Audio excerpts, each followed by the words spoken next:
Alain Broussard only hummed, too tired to speak. Do you remember what we talked about this afternoon? She said. At lunch?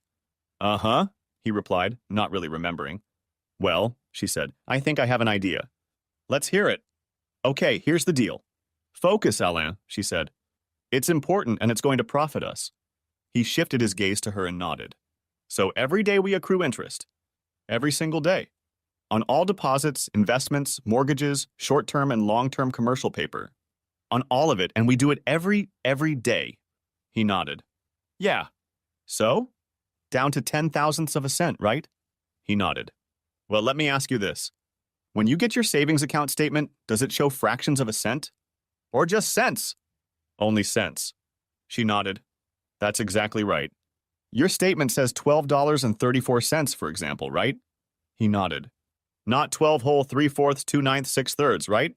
He nodded again, not realizing where this was going. Her smirk grew even wider. You'd never know if someone removed fractions from cents, would you? He opened his eyes, realizing the importance of her words. So we create a dummy account, and all those fractions of a cent from each account, every day, go into the dummy account. Then we automatically transfer the balance of the dummy account to a numbered account, perhaps in Switzerland or the Caymans. It's just fractions, but...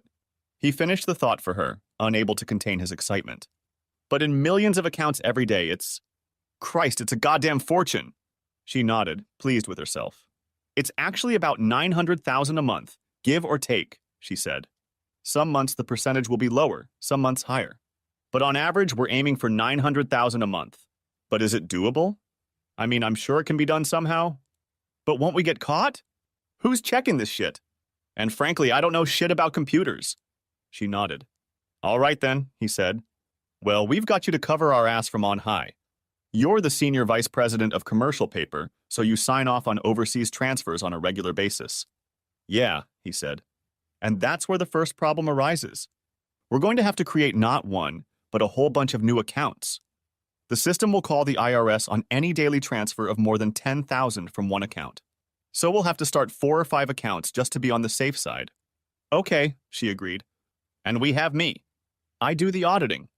Not a big shot, obviously, but I can keep an eye on things. So we've got 2 bases out of 3. The money haul has been dealt with, the trace is hidden. Now we need someone to hack into the computer defenses and program the system to do what we need it to do. She raised her eyebrows at him. Any ideas? For the first time, he felt a smile appear on his face. I think there are, he said. And we're going straight to the top. Richards? She asked. Broussard nodded. He's perfect. He's the best. That's why he runs electronic security. He's a freaking genius if you listen to what Jensen says about him. But can he do it? I was thinking of someone more, I don't know, vulnerable. Broussard rubbed his hands together. Oh yeah, given the right amount of temptation, he'll do it. Just got divorced. I heard him talking in the executive dining room, and he's getting slammed with alimony. He needs the money. She frowned. Yeah, but will he get caught with it? I mean, if we get caught, we go to jail. And we'll go broke, professionally and financially. Are you chickening out already? Hell no, she said. I know the risks, but I'm willing to take them. And you know them, but that won't stop you. The chances of us getting caught are slim, especially with all the bases covered, but they're still there. And he's a small fry. He'll be scared off by the low side, no matter how small the chances of getting caught. That's where you come in handy, said Broussard. You see, he's also lonely, and I've seen the way he looks at you. If we do this right, he'll have you wrapped around his finger in a matter of weeks. She frowned, pondering what that would mean. Broussard laughed, tensing at the thought. Think about it, he said. You'll have a doozy. She laughed back. I already have one, she said. His name is my husband. Alan was right. Jeff Richards was a lost puppy. His divorce was a heavy financial burden that required him to give half his net income to child support and alimony. He'd been moved from a 5-bedroom house on the North Shore to a 2-bedroom apartment far from the city. He hadn't spoken to a woman in over a year. She was elusive at first. After 2 weeks, she sat with him in the executive dining room and chatted about work, music, movies, and art. Soon she was sitting with him every day and the conversations became more personal. When he told her how much he was going through a divorce, she even brushed away a tear by stroking his arm. The seduction was completed a month after it began. They were leaving the office together, and she invited him for a ride along the lakeshore. 30 minutes later, they parked in the far corner of the Forest Preserve parking lot, away from other cars and prying eyes. I want to ease your pain. He shrieked, almost a squeak. But, you're married, he stammered. She lowered her head, closing her eyes. Her voice became lower. I know, she said, but that's not the point. I want to help you, and no one can know about it. Well, the last few weeks, the pain you've been feeling, I've been feeling it myself. 3 weeks later, they were lying together on the bed in his cramped apartment. She had spent the previous weeks giving him rides and planting the seeds of their plan in his mind. She knew he was dependent on her now and had gotten to the point where he was willing to destroy for her if she asked. Now was the time to strike. Promising him that with the money they could run away together and they would never be found, she told him the plan and what he needed to do. Richards was reluctant at first, but she snapped at him. You're right, she said. We don't need much to be together. She saw his eyes light up at the thought. But unless you want to pay alimony for the rest of your life to that cheating whore who ruined you, we're going to have to move far away, get new identities, and have enough money to live on until we get settled in our new lives. What about your husband? He replied. I can't stay with him anymore, she replied, trying to brush a tear from her eye and succeeding. He's a bastard, cheating on me with everything that moves. At least now I have you. I just want to be happy, and for that I need you. She looked into his eyes. Please, Jeff, tell me you'll do that. When we have enough, we can leave together. Forever. She'd seen his car as she pulled into the garage, but she didn't want to see him now. No need to get confrontational. Hi, Deborah, he said from behind, startling her. She froze. Alain, she replied, and turned to see him leaning against the bar. Where have you been? Unable to avoid talking to him, she put her purse on the counter and walked over to the refrigerator, pulled out the bottled water and unscrewed the cap. I asked where you've been, he insisted. She took a sip from the bottle, then shifted her gaze to him and replied, Why do you care? You're my wife. She snorted. What, no girlfriends available tonight? The expression on his face went from cold to hot in an instant. I already told you there are no girlfriends. Christ, there haven't been any for 7 years ever since you caught me and your whore of the month? He said nothing, just clenched his jaws and tried to look down at her. Really, Alain, please don't play me for a fool. If you think I'm still having an affair... Affairs, honey, she said, smiling. Plural. Fine, he snapped back. Affairs. If you think I'm still having affairs, why are you still here? Why don't you just leave me and move on with your life? She took a sip of water and held his gaze. They'd had this conversation before, too many times to count. I'm Catholic, she said. Very Catholic. You know that. And what's worse, Daddy's an even bigger Catholic. So I have to be a good little wife, overlook your misdeeds, and be there for you. He'll never leave you, said Broussard. You know he will? You're his little princess. He put the emphasis on princess, and Deborah felt her blood rise. Still, there's no point in taking chances, is there? Not when a prenup cuts you off at the knees. So you'll live your life and I'll live mine, and we'll never meet. She took another sip from the water bottle before continuing. But rest assured, she said, once he's gone, so will you. So you're having fun with someone else? He asked. A sinister smile curved his lips. Combined with his mane of dark hair streaked with gray, he looked wild. For a moment, she remembered the strong attraction that had drawn her to him 20 years ago. Then she thought of what a real bastard he'd turned out to be, and the pleasant memories evaporated. I asked if you were having fun with someone else, he repeated. She only smiled back. You're a damn whore, he said, and walked away. She burst into laughter following his receding back. An hour later, Broussard sat in his locked den, staring at the images on the screen in front of him. Why am I going so crazy? He thought as he watched what was happening on the screen. His thoughts were drowned out by the dialogue with the image, but he knew it by heart. She's cheating on me, but so what? I've been cheating on her for years. Benjamin Bradford felt uncomfortable. Sure, he had been to nights like this before, but he had never fit in. Even with Jennifer by his side, introducing him to the big shots at Jensen National Bank and proudly talking about the success of his business and what a wonderful and intelligent man he was, he still didn't feel comfortable. They were surrounded by junior and senior vice presidents, over 100 and their spouses. They were all dressed straight out of the Preppy's RU store. Designer chinos, custom-made blue button-down Oxford shirts, and $1,000 Italian loafers with no socks. The women were dressed the same way, in light cotton blouses, pleated shorts or capri pants, leather sandals, and expensive jewelry. And here was Brad, In Dockers and a golf shirt with a Citizen EcoDrive watch, not a Rolex. Jennifer, however, didn't notice or care. She still proudly showed it off to her coworkers at work, hand in hand with Ben, and chatted easily with each of them. Ben, she said, meet Susan Flowers and her husband Clark. Ben turned his head and his eyes widened. Hi, Ben, Clark Flowers said, extending his perfectly manicured hand and shaking it firmly. Clark Flowers. Ben shook the outstretched hand, but his gaze was still fixed on Susan Flowers. Ben, honey, Jennifer giggled, you're staring. He cleared his throat and tried to laugh, but it came out as some kind of choked gurgle. I know, Clark said. Unusual, isn't it? Ben nodded. Susan Flowers and Jennifer could have been twins.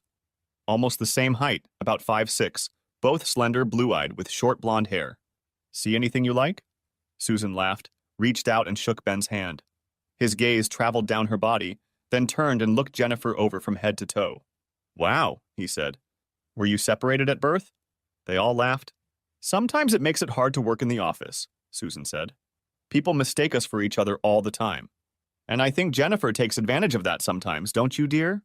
She put her hand on Jennifer's forearm. Jennifer grinned back.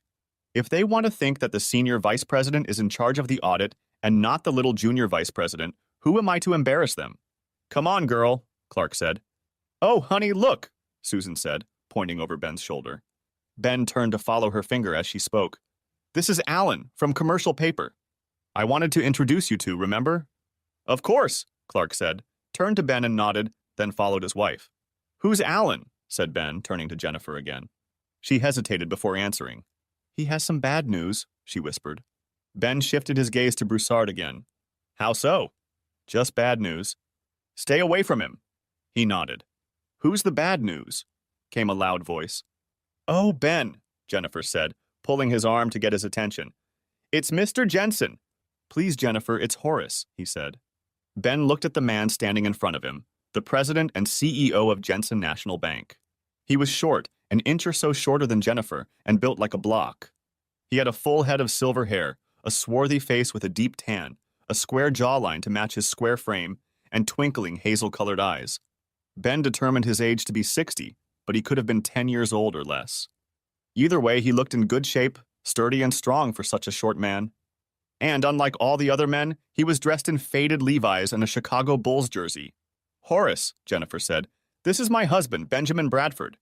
Benjamin, Jensen said, squeezing Ben's hand with an iron grip. I'm Horace Jensen. It's a pleasure to finally meet the man behind the continued happiness of our little Jennifer. Please, sir, Ben said, this is Ben. And I'm glad to finally meet the only man who appears to have realized what a special woman Jennifer is. Jensen raised an eyebrow. Huh? Yeah, Ben continued. I knew she was special from the first time I met her, but you have thousands of employees, and you still managed to advance her through the ranks faster than most, so I know you noticed it too. Jensen grinned, and Jennifer tapped her fist on his arm. That's enough, Ben, she said, though the delight in her eyes said otherwise. What do you do for a living, Ben? Jensen said, taking a sip of his drink. I'm a systems security analyst. Jensen's eyebrows rose. And what does a systems security analyst do? Ben cleared his throat. Well, sir, we hack into secure computer systems. So you're a professional hacker? Something like that, Ben said, taking a sip of his beer before continuing. We get hired by companies, mostly banks, but other companies too, to try and hack into their computer systems. We approach them from different angles to see how secure their systems are. The theory is that if we can't do it, you're probably safe from others. If we can get in, however, we work with the company to develop protocols and defenses. Jensen nodded and thought for a moment before he spoke. Can you wait here for a minute? Sure, Ben said. Honey, Jennifer whispered in his ear, I think you've got his attention. That would be nice, Ben said, turning around and seeing the look on her face. It was hard to read. Was she excited? Nervous. I promise, he said. I won't embarrass you, okay? She nodded. I know, baby. Ben, Jensen said, returning with a tall, thin, dark-haired man in his 30s. Ben, this is Jeff Richards, head of electronic security. Ben and Richards shook hands. He looks nervous, Ben thought. Richards' gaze stopped on Jennifer. Hi, Jennifer, he murmured. Hi, Jeff, she said. Ben's a systems analyst, Jensen said. Have you ever heard of such a thing? Sure, Richards replied. They're hired to assess the integrity of a security system. We have one? Richards shook his head. Just me and our people, he said, looking at Ben with irritation. He thinks his men are enough, Ben thought. You think that's enough? Queried Jensen, reading Ben's mind. Before Jensen could answer, Ben intervened. No, he said, it's never enough. Seeing the flash of anger on Richards's face, Ben continued. Look, I'm sure you're more than qualified. Hell, you're probably better at your job than I am. The problem is that you're only looking at this from your own perspective, how to keep the system secure. No doubt you're up to date on all the new tricks. You read manuals and publications and make the necessary changes. But there's a problem with that. Richards glared at him, but Jensen was intrigued, mulling over what Ben had said. Ben realized he'd caught on and waited a moment before continuing. The problem is, Ben said, the new hacking technique already happened before anyone had time to publicize information about it. Jensen nodded, agreeing with the conclusion. Makes sense, don't you think? He nudged Richards, who now looked like a spring about to unravel. Yeah, he squeaked, clearing his throat before continuing. Yeah, that makes sense. But how will we know when you do? And that you won't ruin anything if you manage to get in. Ben laughed. Because I'm giving you a full inspection report, he said. And because if I mess anything up or get caught doing anything illegal, I'll lose my business and end up in jail. That's why. Your business? Said Jensen. You're self-employed? Ben nodded. Sure, I have employees. 4 of them. All professionals, all highly skilled, and all honest as the day is long. Mr. Jensen, we're good at what we do, and I recommend you give it a try. Ben looked at Jennifer, who smiled at him before he continued. If you don't want to use our services or feel that our charges are inappropriate, I still recommend that you hire someone to audit your system. I'll be happy to recommend some very good firms for you. Jensen smiled at him. I don't think that will be necessary, son, he said. He pulled a business card out of his pocket and held it out to Ben. Call me on Monday and we'll set up a time to meet and discuss all the details. But I like what I'm hearing, and I'd prefer it to be in-house. Wouldn't you, Jennifer? She hugged Jensen, who at first was confused by the sudden display of emotion. Thank you, Horace. You won't be disappointed, I promise. What was the expression Ben saw on Richard's face when Jennifer hugged Jensen? Was it anger? Jealousy? Lust? He couldn't tell, but it made him nervous. He watched Richards walk across the lawn to Broussard and Susan Flowers. When all 3 were together, Richards spoke, and Ben saw 3 pairs of eyes turn and stare at him. He turned away, embarrassed at being caught. Jennifer walked through the front door and placed her purse on the counter near the closet. I'm home, she called out when she heard voices in the back of the house. Family room, Ben called out. Mommy!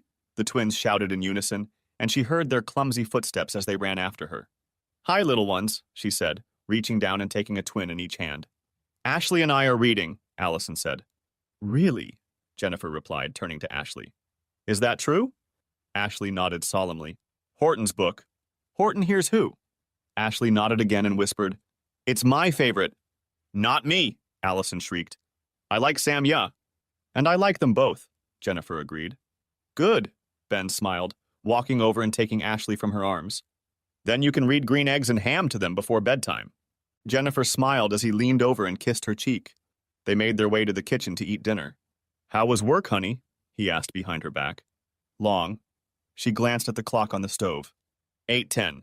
You knew being lieutenant governor meant longer hours, he said. He put Ashley in her high chair and pulled it up to the table, then turned and looked at her fondly. You know, you don't have to keep doing this. She gave him a tired smile. I know, Ben. I want to be with you. She pulled Allison tighter against her. And with you, you little monster. Allison giggled, wiggling as she was settled into her high chair. But that'll last another 6 or 8 months. Then I'll sort out my systems and my job and everything. Then I'll get my life back. We'll get our lives back. He only nodded, then turned to clear the plates and serve the food. They'd been talking about this for a year now, and she knew Ben was losing patience. But if he was patient for a little longer, 10 months, things would settle down and they could get back to normal. What did Teresa have in store for us today? She asked, trying to lighten the mood. Tamal pie, he replied, putting the casserole into plates. Jennifer laughed. You really need to ask her to cook a simple meal every once in a while. All that Mexican food gives me an ulcer. Ben placed plates in front of the girls and both began shoveling food into their mouths. He turned and put his arm around Jennifer and said, They don't seem to mind. Besides, that's what you get when you hire a Latino nanny. Mexican food and bilingual kids. Next time I'll hire a French nanny, she murmured in his ear, hugging him back and enjoying the way he hugged her. No problem, he said, leaning over and running his lips and tongue over her ear. French is good, she heard him chuckle as the electric shocks from his lips traveled through her brain. You men are all pigs, she laughed, pushing him away and carrying their plates to the table. When she sat down, she wrinkled her nose in pain. Ben noticed her grimace and raised his eyebrows. Fell at work, she explained. Wet spot on the floor. I took a hard hit and I think I bruised my tailbone. Are you okay? She heard the tone and saw sympathy flash across his face. I'll be fine, she assured him. Just give me a few days before our next training. He smirked. Okay, but just a few days. She smiled back and started on her food. So did you go out with Mr. Jensen today? She asked. He nodded, smirking. And? His grin grew even wider. I got it. I'll get started soon as I get some things sorted out and get the team together for briefings. How soon? She asked. He shook his head. I won't tell you. I don't want you to accidentally give anyone away. Fair enough, she said, pushing her unfinished plate aside. But you got a good deal? He nodded enthusiastically. Oh yes, we got a good deal. A really good deal. Don't be too greedy, dear, she warned. Remember, I work there. He laughed. It wasn't me, he said. Jensen probably spent the whole weekend on the phone. He had rates from everyone else, knew how much they all charged. When he found out I was less, he started insisting on a higher rate. I tried to argue with him, but he insisted. Said if I did a good job, he would pay me a fair price. If he wasn't happy, he'd pay a lower rate. Standard rate, but he'd pay top rate if he considered the work top rate. Some sort of bonus, I suppose. Her eyes widened. And you think you can give him top grade? He nodded. I guarantee it. Jeff Richards watched on the monitor as Benjamin Bradford exited the elevator and headed for his wife's desk. He watched as she smiled at him and Ben leaned over and kissed her cheek. She stroked his hair and whispered something to him. He laughed and Richards wished he had a sound tracker. Keep an eye on him, Richards ordered the man and woman sitting in front of the monitors. Take notes. Wherever he goes in this building, I want to know it. They nodded and began taking notes. He's a security specialist, Richards continued. If he breaks into this system, we could all be out of a job. Understood? They nodded, began to write faster and stare more intently at the screen. They watched Ben circle the room with his eyes, saying something to Jennifer, who was getting off the computer and reaching for her purse. Then they watched Ben go from monitor to monitor, leaving Jennifer at her desk to finish logging out. They then watched closely as Jennifer gave him a tour of her department before walking him back to the elevator where he exited. Finally, they watched as Ben and Jennifer exited the elevator on the first floor and left the building. None of the three paid any attention to the short African-American janitor, who pulled his cart into a storage room and disappeared for 12 minutes before reappearing and shuffling down the hall toward the other offices. Ben sat in his workshop office and stared intently at the computer screen. Ron Washington had plugged a palm-sized computer into the system lines running through the storeroom, and this little marvel of modern technology was now transmitting data to Jeff's office computer. He stood at the portal to the system, trying to decide the best way to start. First, he had to choose a target. Whose password should he look for by penetrating the system? He smiled. Broussard, the arrogant, smirking asshole that Jennifer had told him was bad news. Well, thought Ben, let's see how true those rumors are. In the username, he typed in Broussard. The computer told him it didn't recognize the username. He typed in A. Broussard. Again, no recognition. He nodded. This was standard. In a company as big as Jensen National, there could be as many Smiths as you wanted, and almost as many Smiths with the same initials. The only question was how many initials to use for a name. System security rarely worried about username security. They almost always concentrated on password security. After 4 more attempts, he finally had a full name, Alain Broussard. Now came the hard part, cracking Broussard's password. He chose the most obvious way. He simply called technical support and asked to verify the password. Such calls came in dozens of times a day, and the help desk regularly issued them over the phone. Still, if the call was unsuccessful, or if the help desk had an extra layer of security, such as they would insist on walking up to Broussard's terminal and typing the password in front of him before confirming it, Ben would thereby let Richards know that he was already in the system. So Ben decided to start simple with a hybrid password attack. The simplest password attack was a dictionary attack, where almost every word in the dictionary was displayed on the login screen until the password was found and login was obtained. Dictionary attacks worked well in home system intrusions, where users rarely cared about security and needed simpler passwords to remember in the future. Unfortunately, Dictionary attacks almost never worked on corporate systems because corporations are much more concerned about security. Nevertheless, the user must be able to memorize the password. So corporate passwords usually consist of words connected to numbers or keyboard characters. Hybrid attack programs are designed to work with just such passwords. They bombard the system with millions of combinations of letters, numbers, and symbols until a login is obtained. Depending on the complexity of the password, such a hybrid attack can take several days. Ben decided to wait until 6 p.m., the end of the workday, before launching the hybrid attack. Otherwise, there was a good chance that Broussard was still logging into the computer and the system would be alerted to the double login attempt. Although double logins were not that uncommon, people often stayed on the system while eating lunch and logged in from a remote laptop while eating. Ben guessed that Richards would keep track of such double logins, especially at times when they would be infrequent. Ben inserted the disk into the computer and ran the hybrid attack program. He entered Broussard's username, set the time parameters, and left the office, locking the door behind him. Time to wait. Ben and Jennifer walked hand in hand to their bedroom, closing the door behind them. The girls had been put to bed, and Jennifer no longer mused. "How about a little calisthenics?" she suggested. The next morning, after having breakfast with Jennifer and the girls, Ben went to his office while Jennifer walked to her car to spend another day at the workplace. Turning on the media library before starting work, he smiled as he heard Bruce Springsteen and the E Street Bank Band begin a wistful rendition of the song Thunder Road. A good sign, he thought, starting the day with one of his favorite songs. Sitting at the main terminal, he sipped his coffee, jiggling the mouse with his left hand to bring the screen out of screensaver mode. He looked at the blinking display on the screen. What a damned simpleton, Ben thought. He'd used his name with 123 appended as the password. The program probably hacked it an hour after he started it. Ben began typing notes on another computer that would form the basis of his final report. These people definitely needed password protection training in addition to their internal security measures. Ben then began navigating the system, trying to see how far he could go. He started with inter-office memos and correspondence, all of which he hacked into easily. He scanned the emails, clicking back and forth. Feeling mischievous, he decided to send Jennifer an email from Broussard. "Hey babe, guess who?" he typed. A little over a minute later, he saw the reply. "I told you not to email me. J." Ben felt uneasy. Was the bastard really harassing her? He decided to take the time to investigate, but first he needed to cover his tracks. He didn't want anyone to suspect him of that, including Jennifer. "Sorry. Wrong addressee." Jennifer didn't respond, so Ben went back to Broussard's email and began to delve into the story. 8 months ago, Ben had seen a series of emails that raised questions for him. Investigating further, he focused on finding clues, his fingers flying across the keyboard as he dug through the system. 3 hours later, he found the entire trail and was amazed at the simplicity of the scheme.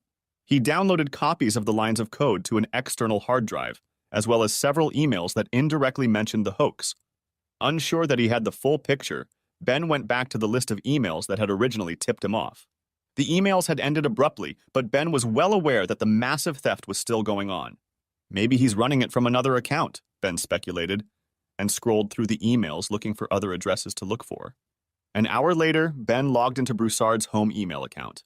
The idiot had used the same password at home that he used at work, and Ben's breath caught. How could a man so devilishly intelligent and so far unaffected be so incredibly careless? Didn't he realize how easy it was to get to this shit? Through Broussard's home email, Ben hacked into his home computer and began his search. He found a gold mine in a file labeled Banking. In that file were thousands of transactions over the past 8 months, transferring about $6 million into offshore accounts. In another folder, Ben found the passwords to all the offshore accounts, which made him laugh out loud. Was there really no limit to this idiot's ignorance of computer security? Considering who he was working with, Ben had by now identified Jeff Richards as one of the 2 remaining co-conspirators. You'd think someone should have warned him about this. Ben heard a knock on the door. "Come in," he called out, closing the door out of sight. Teresa entered the room carrying a small plate with a sandwich and an apple on it. "I thought you might be hungry, Mr. Bradford," she said, placing the plate on the table in front of him. "You haven't eaten since breakfast." He glanced at his watch. It was 4:10, more than 9 hours had passed since he'd eaten a piece of toast with strawberry jam. Bouncing from the caffeine running through his veins and what he'd discovered, Ben hadn't noticed how late it was getting and how hungry he was. "Thanks, Teresa," he said, reaching for a sandwich as his stomach rumbled in anticipation. Mrs. Bradford called, Teresa continued. She's staying late tonight and probably won't be home until after the girls go to bed. With his mouth full of food, Ben only nodded. Finally swallowing, he said, Okay, I'll be down shortly and we'll feed them. Teresa nodded and left, closing the door behind her. Finishing his sandwich, Ben took a bite of his apple and turned on the computer screens again. Rummaging through the file folders looking for something that caught his eye, Ben double-clicked on a video. Let's see what kind of crap he found here. There were separate folders organized by the names of different women with a number after each name. Karen 1, Julie 13, Becky 3, Susan 2, and so on. Ben looked through the list and clicked on Becky 3. The video played and the camera stopped on Broussard and a pretty blonde woman in her mid-20s sitting on the couch. They were talking and Ben turned up the volume. Becky, I don't want to do this again. Broussard, you don't really have a choice now, do you? Becky, a tear streaming down her face. Please, Mr. Broussard, Broussard, call me Alain. Becky, but it's not nice, Alain. It doesn't matter what I call you. It's my husband. He'll never know as long as you play along. Scrolling through the video, he'd seen enough to know that it wasn't going to get any better from here. Returning to the list, Ben switched to the other videos. Some of the women were more than willing, but most not at all. Ben recognized several of the women at the various bank parties he had attended with Jennifer. He knew Susan was the woman he had met at the last party. She was the head of the audit department. He couldn't remember her last name, and the videos didn't give that possibility. Still, she would be the perfect third accomplice, and Ben made a mental note to hack into her systems and see what he could find. Scrolling back through the videos from over 8 months ago, he glanced at the list of names. While he didn't feel like watching those videos again, there might be something there that would give him an idea of the identity of the third co-conspirator that Richards and Broussard had mentioned repeatedly in their emails. He knew the third party was a woman. They always referred to her in feminine terms, but there was no hint of her identity. Already about to give up, Ben flipped through a file with a name dated almost 11 months earlier. His eyes widened and he froze, afraid to click on the file. Jennifer 5. He stared at the screen for what seemed like an eternity, but in truth, no more than a minute had passed. Then, focusing on the screen, he held his breath and clicked on the file. Rebecca Lyons pulled into the underground parking garage of her apartment complex. Shutting the car off, she opened the door and checked her hair and makeup in the rearview mirror. Slicking her hair back with her fingers, she took a deep breath, grabbed her briefcase, and stepped out of the car. Looking around the well-lit parking garage, she saw no one and headed for the elevator. She listened for footsteps and looked around the parking lot, waiting for the doors to open. Once the doors opened, she hopped into the elevator, pressed the close doors button, and then 12.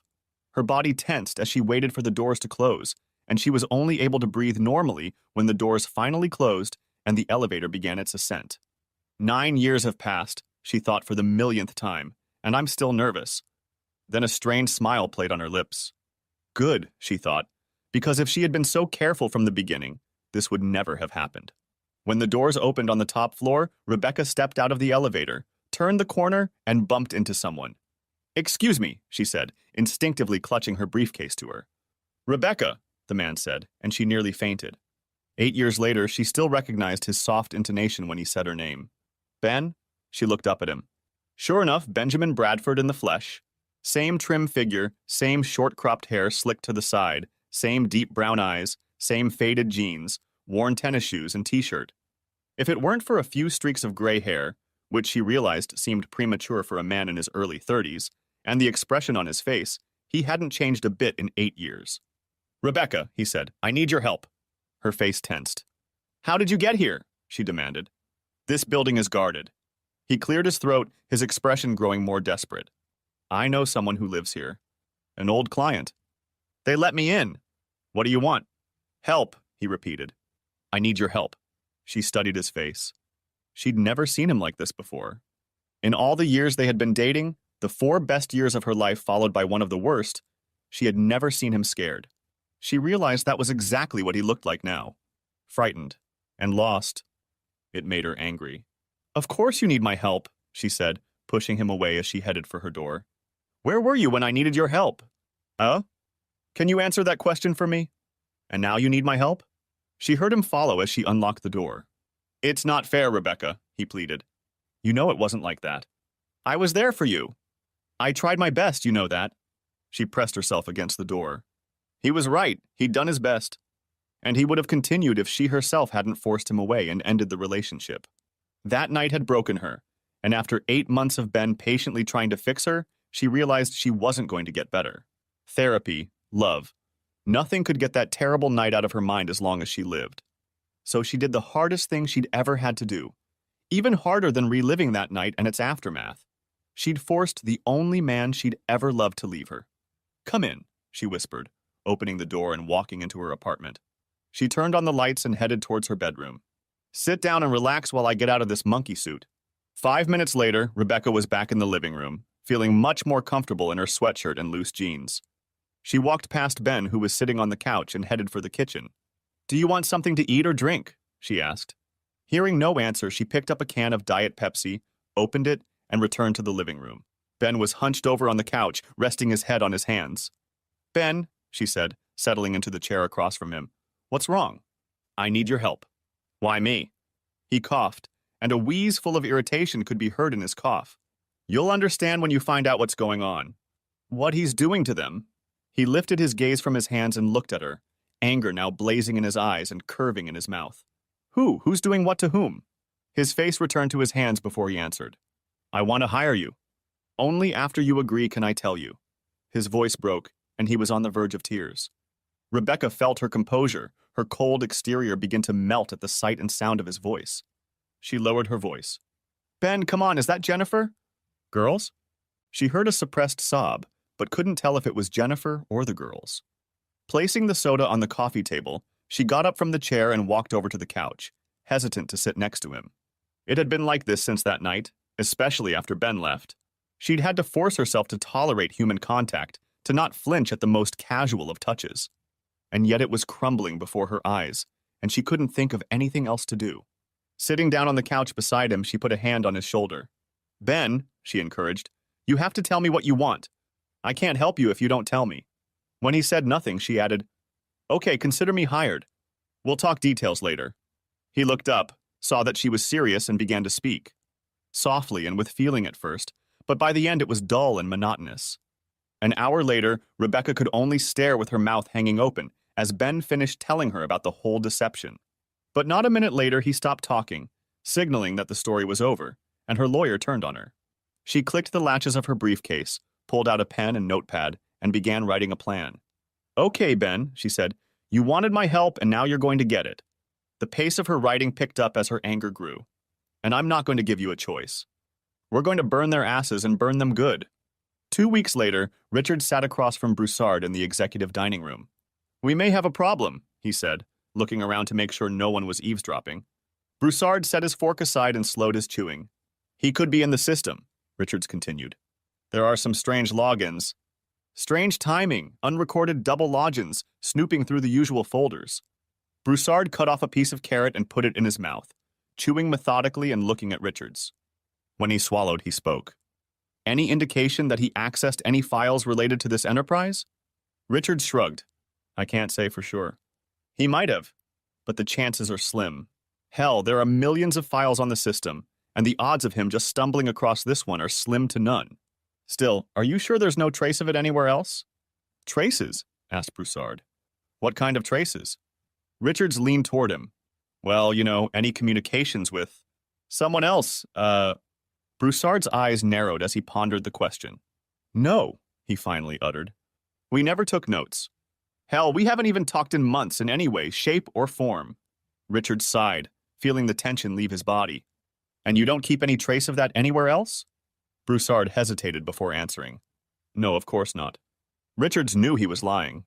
For the first time since this had all started, he felt an aching emptiness in his stomach. "Just make sure you don't," he said.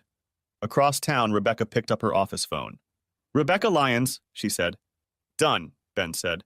She smiled. This was going to be fun.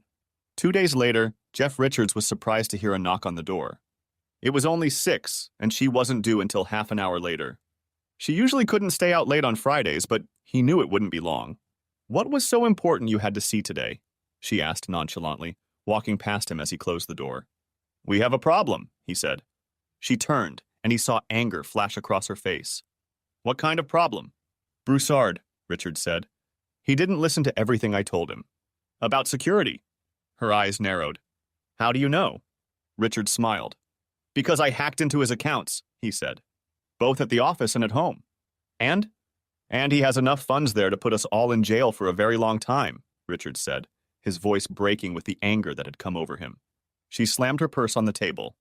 That damn idiot, she hissed. And there's more, Richard said, stepping closer to her. Like what? Like the video, Richard said, grabbing her hand and squeezing it tightly. Her eyes widened. Didn't know he likes to videotape his sessions with you, did you? He saw the realization flash across her face and squeezed her hand tighter. Let me go, she said, trying to break free of his tight grip. Oh, he's videotaping his sessions with all of them. Or rather, with all 24 of you. But the ones with you I really liked. She was already struggling, trying to pull away from him, but he kept talking. I especially liked the last one, he continued. The one where you and he plotted to trick me into helping you. It wasn't like that, she pleaded. It was exactly like that, he thundered. I watched the video. I heard you laughing at me. He pushed her onto the couch. That's all I was to you. Another douchebag? Did I even mean anything to you? Tears were streaming down her face now. In the beginning, you didn't. But now you do. I don't see him anymore. It's just you. You're all I need, and you know it. Richards paused in his anger. She was convincing, and he wanted to believe her. And she was right. There were no more videos of Broussard from then on. They were never together again, of that he was sure. Given Broussard's predilection for recording his conquests, he was sure there would have been more if she'd continued. You know it's true, she wailed. Look at me, Jeff. You know it's true, don't you? Maybe not right away, but it's true now. Is it true? Against his will, he felt his head nod in agreement. It was the truth. It had to be true. Because if it wasn't, there would be no point in continuing. No matter what. That's not all, he said. Her crying subsided, and she brushed the tears off her cheeks. What do you mean? The money, he said. They're gone. Gone? He nodded. That damn bastard, she shrieked, grabbed her purse and flew out the door. Richard stared after her, again not realizing whether she was doing him or the money. Ben rolled over onto his back and looked at the alarm clock. A little after 6, time to get up. He rolled out of bed and headed to the bathroom to relieve himself, then brushed his teeth and shaved. Back in the bedroom, he nudged the sleeping woman under the covers. She had come in late the night before, well after he had gone to bed, though he had pretended to be asleep when she snuck under the covers. Honey, he whispered, do you want to take a shower together? She mumbled in response and snuggled tighter into the blanket. He decided to let her sleep and headed for the shower. After showering and getting himself cleaned up, he was buttoning his shirt when the doorbell rang. 6:30 on a Saturday morning, who the hell could it be? He trotted down the stairs and went to the door. When he opened it, he saw a middle-aged man in a rumpled suit, a mask of fatigue on his face. He held out a badge to Ben, and behind him stood 3 uniformed police officers. Mr. Bradford? The man in the suit said. Ben nodded. Is Mrs. Bradford home? Ben paused. Why? Because we'd like to talk to her, he said. And you are? Detective Dale Robertson. And what do you want to talk to Jennifer about, Detective? Ben, honey, who's there? He heard from behind him. He turned as Jennifer came down the stairs. It's the police, he said. They want... Jesus, what the hell happened to you? Jennifer flinched, but it did little to hide her battered face. Jennifer, he insisted, what happened to your face? From behind him, Ben heard sighs. Apparently, the officers had noticed the marks. Did your husband do this to you, ma'am? Said Detective Robinson. Jennifer, without saying a word, ran back down the stairs. Ben started to chase after her when the detective's command to stop made him freeze. Did you do this to her? Asked Robinson. Ben shook his head. Of course I didn't. Jesus Christ, do you think I could have hit my wife? What the hell? When was the last time you saw her before now? Continued Robinson. Ben thought for a moment before he spoke. Why are you here, Detective? Please answer my question, Robinson said. Ben shook his head. I don't think so. He looked over his shoulder toward the stairs, then turned to Robinson again. I'm going to have to ask you to leave. Robinson grinned. That won't do. We need to talk to your wife, and right now. You have a warrant? Snapped Ben. Robinson pressed his lips together. We don't need a warrant. You're wrong, Detective. This is my house and her house, and we're in it. You can't come in here without a warrant, and you can't take her out without a warrant. You know that, and I know that. All right, Robinson said. We'll get your warrant. And we'll leave someone here to make sure you don't leave. But Mr. Bradford? He cast a glance at Ben, who answered him in the same way. I won't forget how you made things so complicated, okay? In response, Ben slammed the door shut. Robinson walked back to the Broussard house and entered the room, noticing that the pathologist was recording body temperatures on a chart, and the forensics team was just finishing assembling their equipment. Anything during my absence? He asks, addressing no one in particular. Probable cause of death, the coroner said, still taking notes. Bled out. Holy shit. And this, one of the techs said. Thought you might be interested in this. Robinson walked over to the desk and looked at the computer screen. We were cleaning the desktop and the mouse for fingerprints and hit the mouse. This appeared on the screen. The technician clicked the mouse and the screen lit up. Robinson saw the coroner rise up from the body, then looked up and saw the same thing. Looked down, then up again. He set this place up on video? Yeah, the tech said, grinning. It was set up last night? When did it happen? The technician shrugged. Don't know, haven't checked. Not my area of expertise. Just thought you might find it interesting. Oh, I find it interesting, Robinson said, pulled out his cell phone and called computer services to have them come to the scene.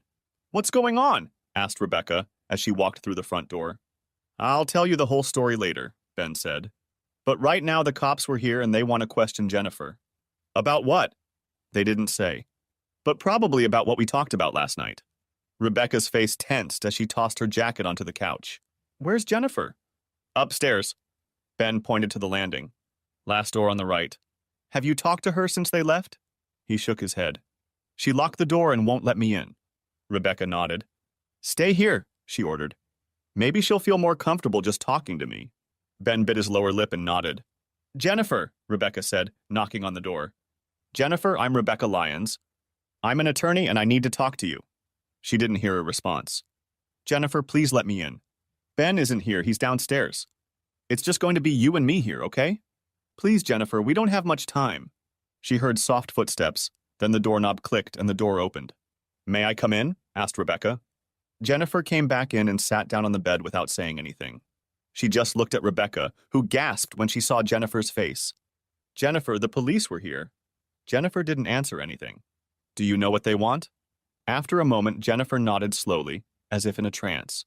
Can you tell me what happened to you? Jennifer turned to face Rebecca and nodded again. Then a tear ran down her cheek and she leaned over to Rebecca and hugged her tightly.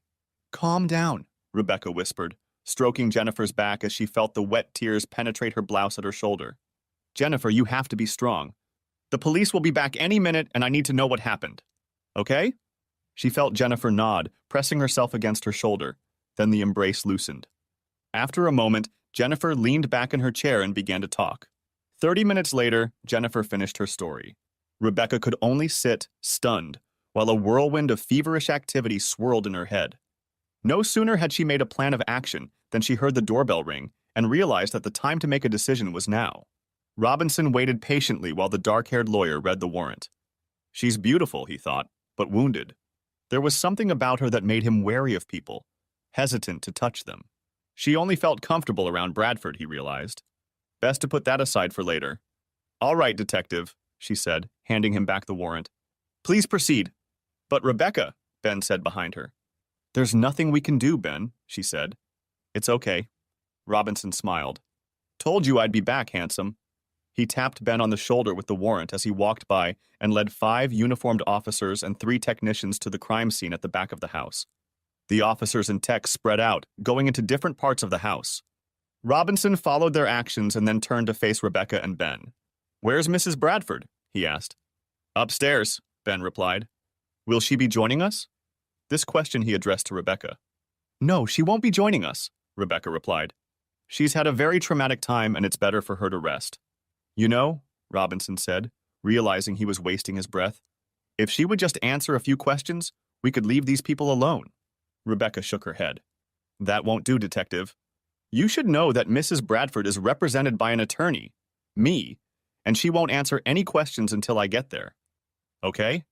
Robinson nodded, trying to let his blood pressure drop again. Damn lawyers. Detective, he heard to his right. Looking that way, he saw a technician coming from the garage with a camera in front of him. Right here, he said, showing Robinson the picture on the digital camera. Just as we suspected. Robinson looked at the snapshot and sure enough, this was it. Along the driver's side door was a long scratch through the paint and metal, almost the entire length of the door. He smiled. Gotcha, Mrs. Bradford. Alfaro, he called out. Yes, replied a uniformed sergeant from the other room. You're in charge here until I get back, okay? Understood. And Sergeant, he called out, turning to look at Rebecca and Ben, don't let Mrs. Bradford leave. If she takes one step outside that door, handcuff her and lead her into the house. Understood? Understood, Sergeant Alfaro said as he entered the room. We'll play it your way, Miss Lyons, Robinson said, not trying to contain his glee. Wait here until I get back with the arrest warrant, okay? Rebecca only yawned in response. Please don't take too long, Detective, she said. Her mocking tone made his blood pressure rise again. Then he had two thoughts, one after the other. First, I'll wipe that smirk off your face, counselor. And second, what does she know that I don't? She plays it awfully cool even for a lawyer. The second thought gnawed at Robinson even as he drove back to the Bradford house with the warrant in the seat beside him. What does she know that I don't? Lake County State's Attorney Robert Knight was dressed in his best suit and tie. He was in the middle of a tight race for state's attorney, and he needed a public show of law and order to help himself reach a third term. The case of the people of the state of Illinois v. Jennifer Bradford was going to be just such a vehicle, he decided when the case was brought to his office. To that end, he made the decision to personally handle the case from start to finish. The courtroom was filled with spectators and press, and Knight smiled. He knew things were shaping up just right. The more cases like this, the better his chances. All that remained was to make sure he would be convicted quickly. He nodded in thought. Murder trials could drag on for 2 years, and that would be too late for his purposes. He had to do everything he could to expedite the process as quickly as possible. The primaries were 4 months away, and the election was 13 months away. If he could get the case to trial by the end of the summer, he would create a wave of momentum that would propel him to power. All rise, the bailiff commanded, and there was silence in the courtroom except for the shuffling of hundreds of bodies rising to their feet. The Circuit Court of the 19th Judicial Circuit is now in session, with the Honorable Judge Gerald Feldman presiding. Knight smiled as the judge walked through the door from the chambers to the bench and took a seat, and the bailiff informed everyone that they could take their seats as well. Knight was glad the case had been assigned to Judge Feldman. In his 17th year on the bench, he was known as a no-nonsense law and order judge. Of course, Knight knew he could give the lawyers hell if they blundered, but he would do his best to get this show on the road. Is the defendant here? Asked Feldman to the bailiff. I'll take her out, Your Honor. Feldman nodded, and all eyes followed the bailiff to a side door. A moment later, Jennifer walked through the door wearing an orange jumpsuit labeled Lake County Jail, orange tennis shoes with no laces on her feet.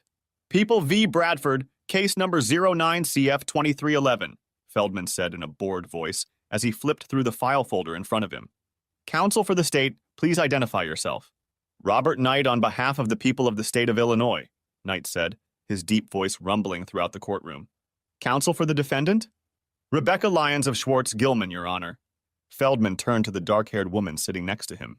He noticed for the first time that she was just as beautiful as her client, but in a diametrically opposite way. Whereas Jennifer was of average height, blonde-haired, blue-eyed, slender, athletic build, Rebecca Lyons was a few inches shorter, brown-haired, brown-eyed, with a petite physique. Miss Lyons, Feldman pronounced, looking over his glasses. Does your client waive the reading of the indictment? Yes, Your Honor. Excellent. How does she plead guilty to the only count of the indictment, first-degree murder? Not guilty, Your Honor.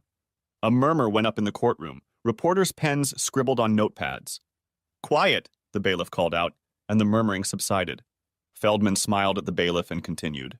What's the state's position on bail? Knight cleared his throat, wanting to make sure he could be heard throughout the room. Given the seriousness of the charges, the state requests that the defendant be remanded in custody pending trial.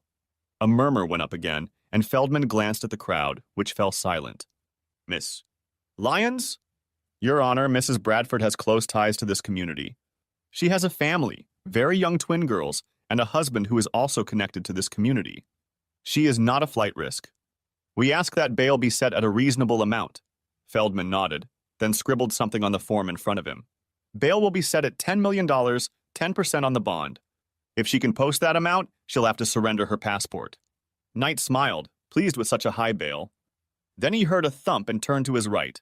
Jennifer Bradford fainted, and the courtroom erupted in noise. Knight's smile grew even wider. Oh yes, he knew this would definitely secure him a third term. 5 months later, Ben was nervous, his right knee bobbing up and down as he sat in the front row 5 feet behind Jennifer and Rebecca.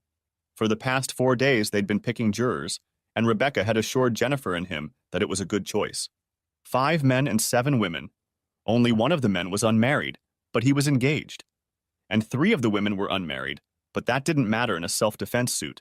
Ben noticed that Jennifer didn't look well. She was dressed plainly, in a white blouse and gray skirt, no makeup, her hair dull from cheap prison shampoo. Most noticeably, she was pale, gaunt, with dark circles under her eyes. Prison was definitely not agreeing with her, he realized. But then again, who could she possibly agree with, other than psychos and career criminals?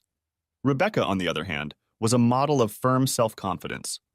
She wore a black skirt and jacket over a white blouse, a simple cross necklace around her slender throat, her hair neatly styled, her eyes fixed on him as Knight finished his opening statement and returned to his seat at the counsel table, turning to Rebecca and raising his eyebrows. "Does the defense wish to make an opening statement at this time?" asked Judge Feldman from the bench. Rebecca rose. "No, Your Honor," she said. "If the court permits, we would like to postpone the presentation until we begin our case in chief." "The court allows it, Miss Lyons," he replied. Turning to Knight, he said, "I ask the state to call its first witness." "Your Honor," Knight said, standing up from the podium and turning to the door at the back of the courtroom. "The state wishes to call Deborah Broussard." Ben had expected this. Rebecca had explained to him how trials actually went on in the real world, the ones that weren't distorted and made for TV movies. The first witness was almost always a life and death witness. This is the witness who is called to testify that she saw the victim just before he died, and he was alive. Then she saw him after death, and he was dead. It seemed ridiculous, but to prove murder, it had to be testified that a living person was dead. Then the coroner had to testify that the death was caused by foul play. Then the rest of the set of witnesses had to testify that the accused was the person responsible for that death by foul play. In addition, Rebecca was telling Ben that surviving spouses are inevitably called as life and death witnesses because they immediately evoke sympathy from the jury, contempt for the scoundrel accused of ruining the poor witness's life by killing the spouse, and the realization that the real person is now dead, struck down in the prime of his or her happy, idyllic life. The door was opened by the bailiff, and Deborah Broussard strode down the aisle between the seats to the bench. Knight froze in place at her appearance, and Ben turned to stare. Deborah Broussard was dressed in a sparkling array of expensive gold and diamond jewelry, a tight white pantsuit that accentuated her long legs and the glitter of her jewels. Ben realized she looked nothing like a grief-stricken widow and turned to catch Rebecca's reaction. Rebecca pursed her lips, but a glint of humor appeared in her eyes. The witness was sworn in, and Deborah took the witness stand. The first few questions were introductory. Name, address, occupation, how long have you lived? Have you been married? To whom? When do you have children? Then the fireworks began. Mrs. A. Broussard, before the late afternoon of September 23rd, when did you last see your husband? Asked Knight, beginning the questioning on the principle of, he was alive. September 21st, she replied, and a hint of a smile played on her lips. Ben saw Rebecca's focus on the witness, and he was as curious as he was about the grief-stricken widow's strange reaction. You mean the 22nd, don't you? Said Knight, flipping through the stack of police reports lying in front of him. Objection, Rebecca said. Asked and answered. Overruled, Feldman said. The witness may answer to clear up any ambiguities. Deborah smiled at the judge, then turned to Knight again. No, Mr. Knight, I mean the 21st of the month. But you told Detective Robinson, the detective in charge of the case, earlier that you last saw him on the 22nd, didn't you? Objection, Rebecca said. He's tampering with the testimony of his own witness. Sustained. Knight paused, looked at Rebecca, then at his notes, turned the page with the list of questions, and continued. So, 21st. Where were you when you saw him? At my house. You mean you and your husband's home, right, Mrs. Broussard? Corrected Knight. No, Mr. Knight. I mean my house. The house belongs to me and has always belonged only to me. Ben smiled, noticing that the jurors were mesmerized by her demeanor, and at least one of the men on the jury smiled and nodded. She was definitely not playing the role of the grieving widow very well. Now, Mrs. Broussard, you last saw your husband at your home on the 21st. Was he alive at that time? She snorted. You might say so, Mr. Knight. But if you want clarification, perhaps you should ask that slut he was busy undressing. Ben almost laughed out loud, and several members of the jury stifled their laughter, while a few others turned to Knight to catch his reaction. Silence, Judge Feldman progressed, drowning out the loud murmurs from the gallery. Having achieved silence, he turned to Knight and, suppressing a smirk, said, "Please continue, Mr. Knight." Knight swallowed, then scrawled a series of questions with a pen. Finally reaching one he liked, he asked, "Okay, after the 21st of the month, when was the last time you saw your husband? The other. When was the next time you saw him?" "About 10:30 on the 23rd, lying in the middle of the floor of his den about 5 feet from where I had last seen him 2 days before." "And what was his condition at that moment?" Deborah raised her eyebrows. "Of course he was dead." Knight looked at the witness, not knowing whether to continue. After a moment, he said, "There are no further questions for this witness, Your Honor." With those words, Knight closed the 3-ring binder of questions, tucked it under his arm, and headed for the attorney's desk. "Miss Lyons," Judge Feldman said as he finished his notes, "does the defense have any questions for Mrs. Broussard?" "We do, Your Honor," Rebecca said, rising to her feet and heading toward the jury box. Unlike Knight, who remained chained to the podium in the center of the courtroom, Rebecca leaned against the jury box. Ben saw each juror's eyes turn to her, waiting for the first question. "Miss Broussard," Rebecca said when all eyes stopped on her, "I would like to take this opportunity to express my condolences for the loss of your husband." Deborah nodded. "I'm sure this is very difficult for you," Rebecca continued. Deborah snorted. "I'm actually handling it quite well." Several of the female jurors, including all 3 unmarried women, smiled at the remark. Ben knew they were thinking about sparing Alain Broussard from death. "Miss Broussard, I have a few questions if you don't mind." Deborah nodded. "You said that the last time you saw your husband, he was with another woman?" "Yes, with another." Ben looked at Knight, who was staring intently at the witness. His first witness had already been a disaster for the state. She had turned the entire jury against the victim and portrayed him as a first-rate scumbag. "Did you know this woman?" "No, I hadn't seen her before." "What did she look like?" Deborah thought for a moment. "Like most of the others, I suppose." "Most of the others in his long line of women?" "Yes," Deborah said. 20 to 30, slim blonde hair. Cute." Rebecca waved her hand toward Jennifer, and Ben saw his wife tense up, feeling the stares of all the jurors. "How is Mrs. Bradford?" "Oh, yes," Deborah said. "Very much like Mrs. Bradford." "And who was that woman he was with on the 21st? How did she behave?" "Objection," said Knight, rising to his feet. "Irrelevant to the case." "Miss Lyons?" "They opened the door on a straight line, Your Honor." "I think we're allowed to explore this matter further, especially given the totality of the testimony so far and the nature of the affirmative defenses we've raised in our pleadings." Judge Feldman nodded. "Overruled." "Witness, please answer the question." "How did the woman behave?" Deborah asked. Rebecca nodded. "She was crying." "Your husband undressed her and she cried?" "Objection," Knight progressed. "Overruled," Judge Feldman coined. "Yes." "She seemed very reluctant." "She was crying, telling him it was wrong." "Objection." "Hearsay."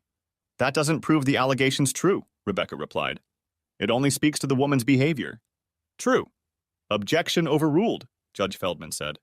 Turning to Deborah, he said, "She cried and told him it was wrong." "Anything else?" "Yes, Your Honor, she was just limping. You know, like she was a zombie. She wasn't helping him, she was just holding her arms at her sides, crying and asking him to stop."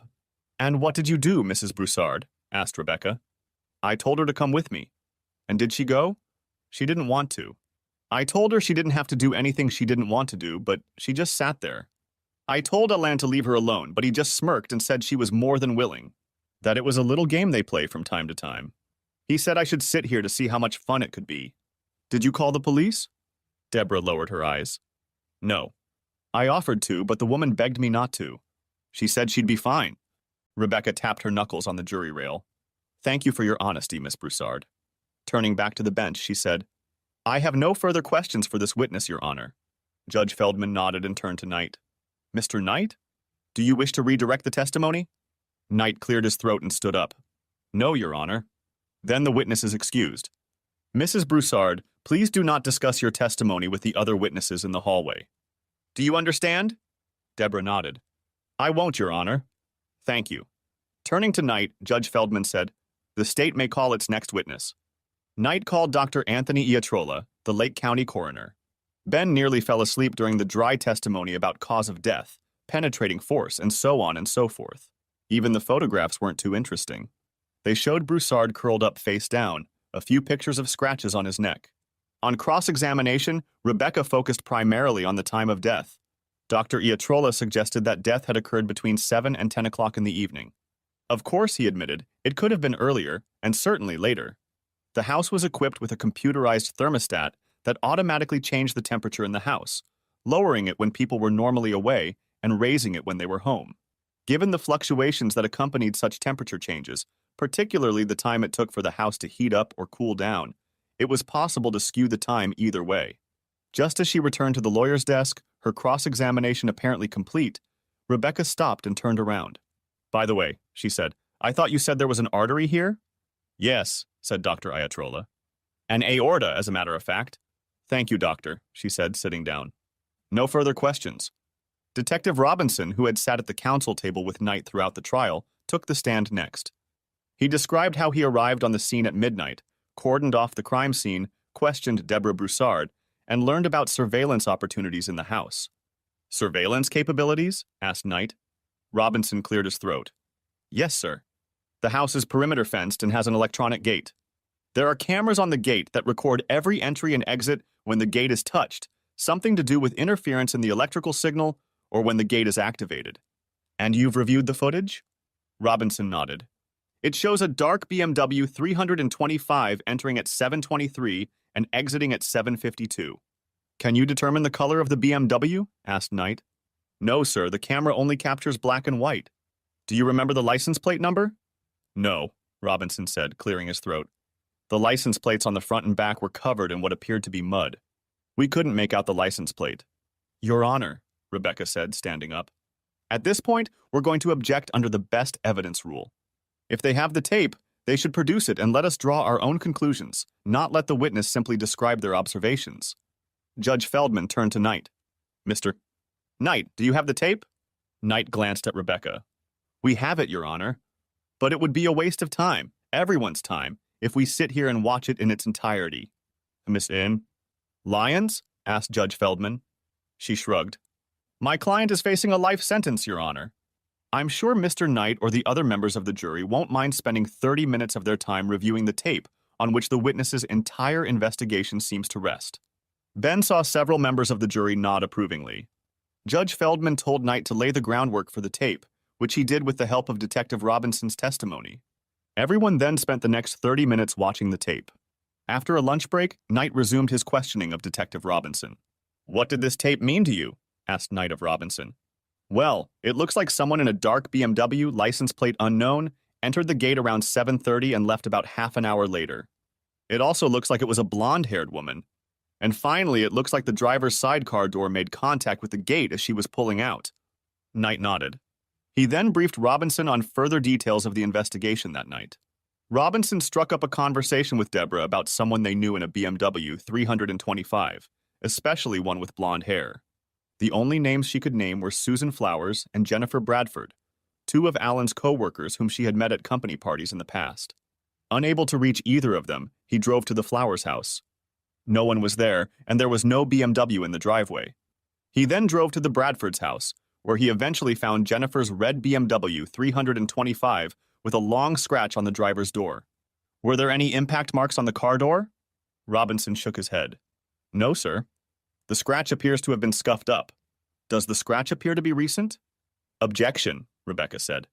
"He's not qualified as an auto expert, so he can't testify as to the age of the damage to the car." "I'll restate the question," Knight said before the judge could rule. "Detective," he said, "could you describe the scratch in more detail?" "Sure. It was about 2 feet long and down to the metal." Turning to Jennifer at her desk, he continued. "The metal was shiny without a single speck of rust." "Detective, when you searched the Bradford house, was any other evidence found?" "Yes," he said. "We found a blouse with bloodstains on it." Knight turned and picked up a clear plastic bag containing a white cotton blouse. "Is this the same blouse?" He handed the bag to Detective Robinson, who examined it closely. "Yes," Robinson finally confirmed, handing the package back to Knight.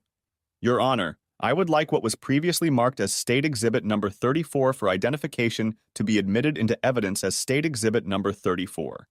"No objection," Rebecca said. "No objection. State Exhibit Number 34 will be admitted into evidence." "I have no further questions for the witness at this time." Knight said.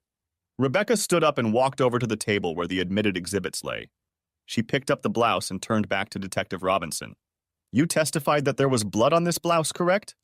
Yes, ma'am, he said, taking the blouse. You were present during the testimony of the coroner, Dr. Iatrola, correct? Yes, ma'am. And you heard him state that the victim died as a result of a ruptured aorta, correct? Yes, ma'am.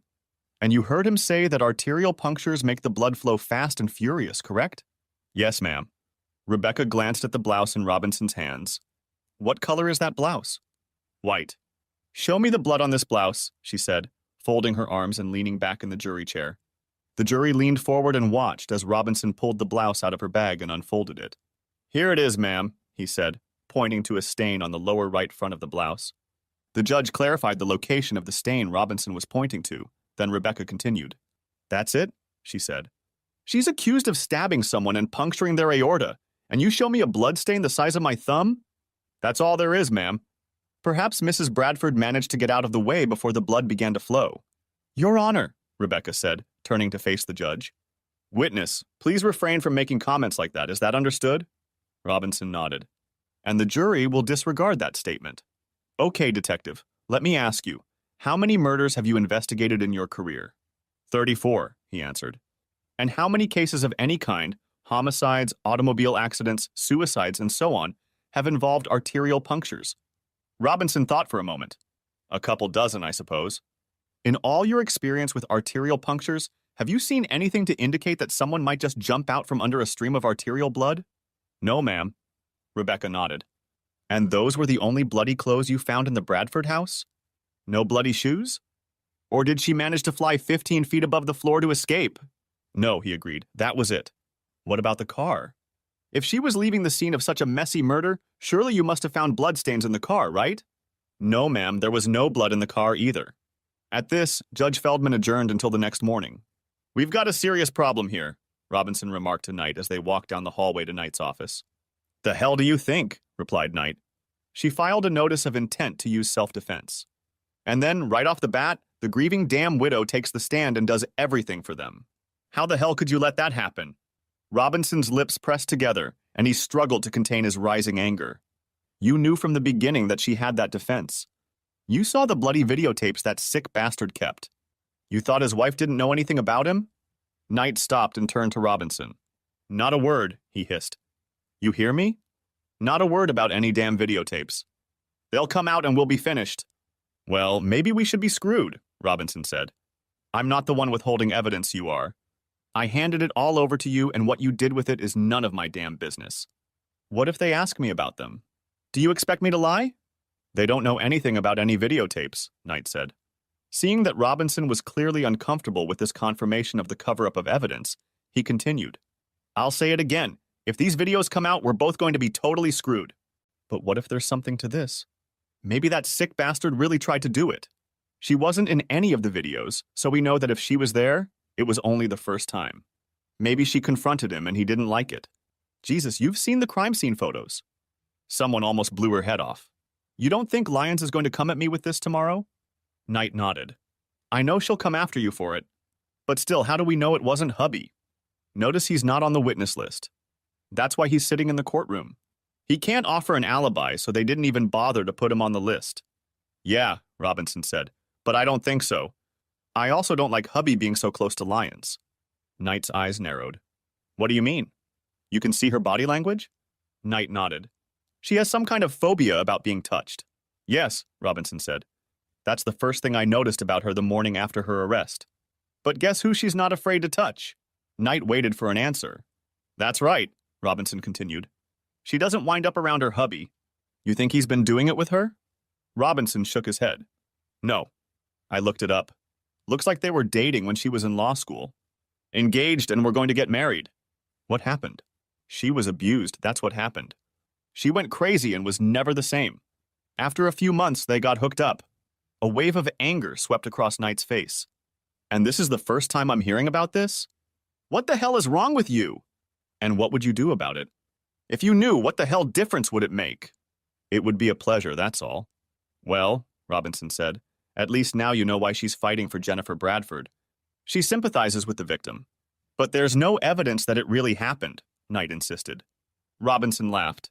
You know, before they can make that theory, it has to be proven that she destroyed him. And at the moment, there's damned little evidence that she was even in the damn house. They sat in Rebecca's office, sipping sodas while Rebecca listed the questions prepared for the next day. So, how are you going to play? Rebecca looked up and saw that Ben was nervous. She smiled before answering.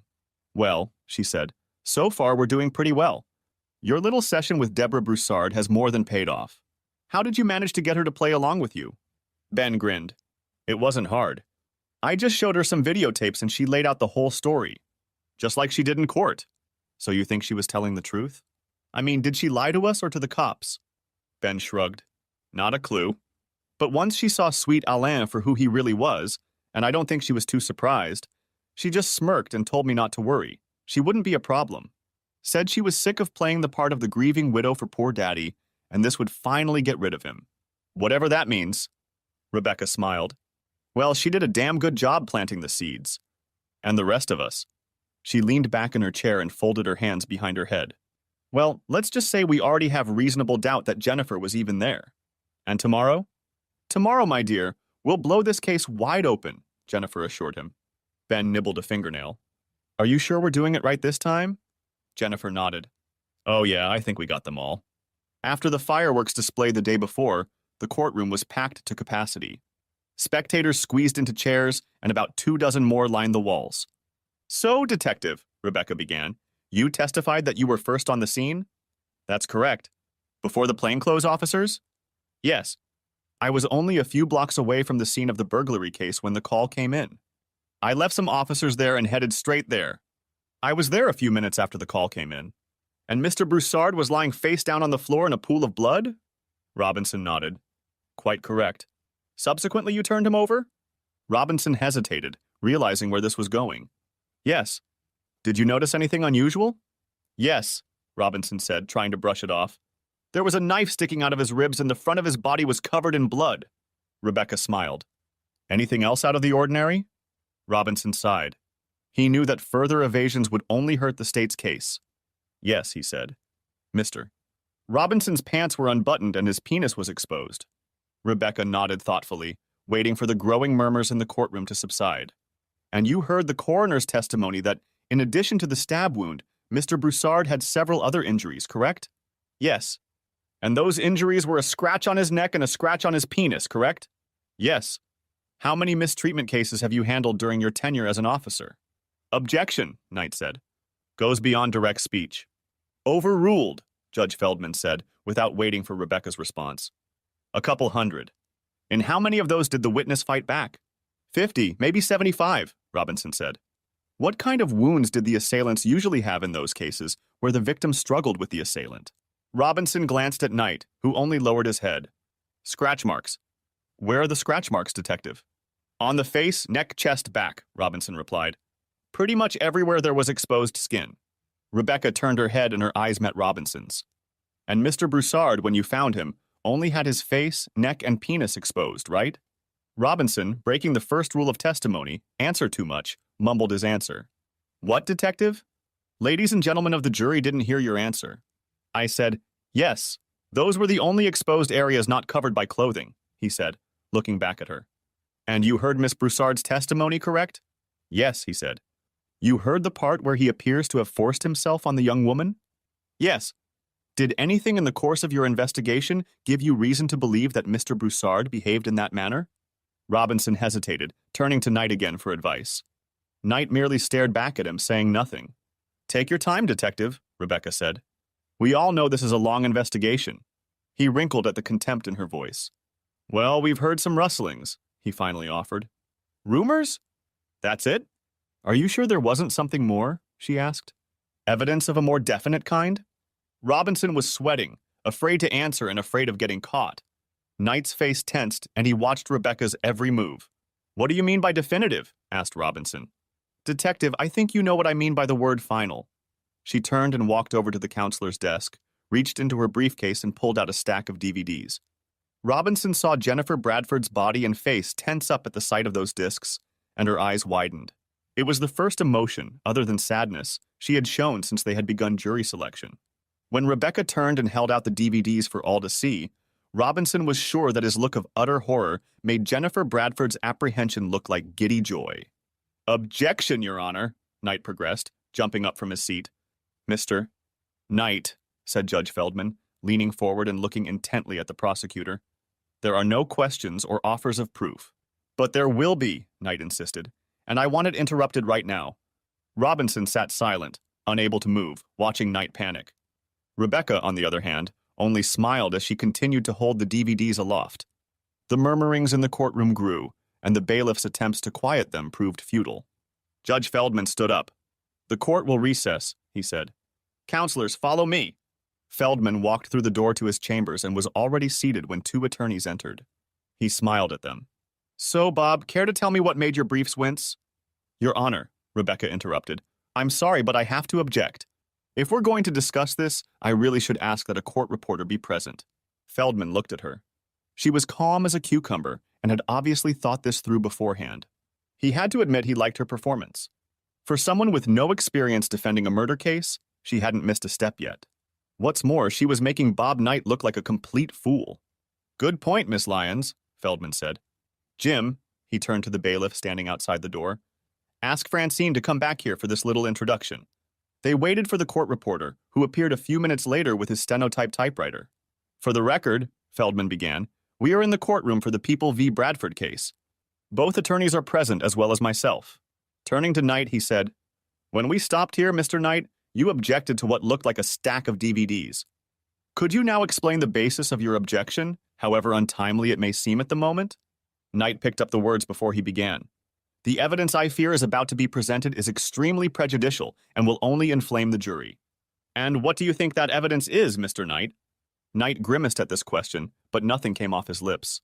Feldman turned to Rebecca. "Miss Lyons," he said, "would you mind explaining what's going on here?" She smiled broadly and folded her hands in her lap. "Of course, Your Honor. You see, these are DVDs from Mr. Broussard's computer. They depict his various adventures in the 3 years before his death." Feldman leaned back in his chair and whistled softly. He glanced back and forth at Rebecca and Knight, and the look on Knight's face told him that he still hadn't gotten the full story. "Does that make you uncomfortable, Mr. Knight?" Knight shook his head.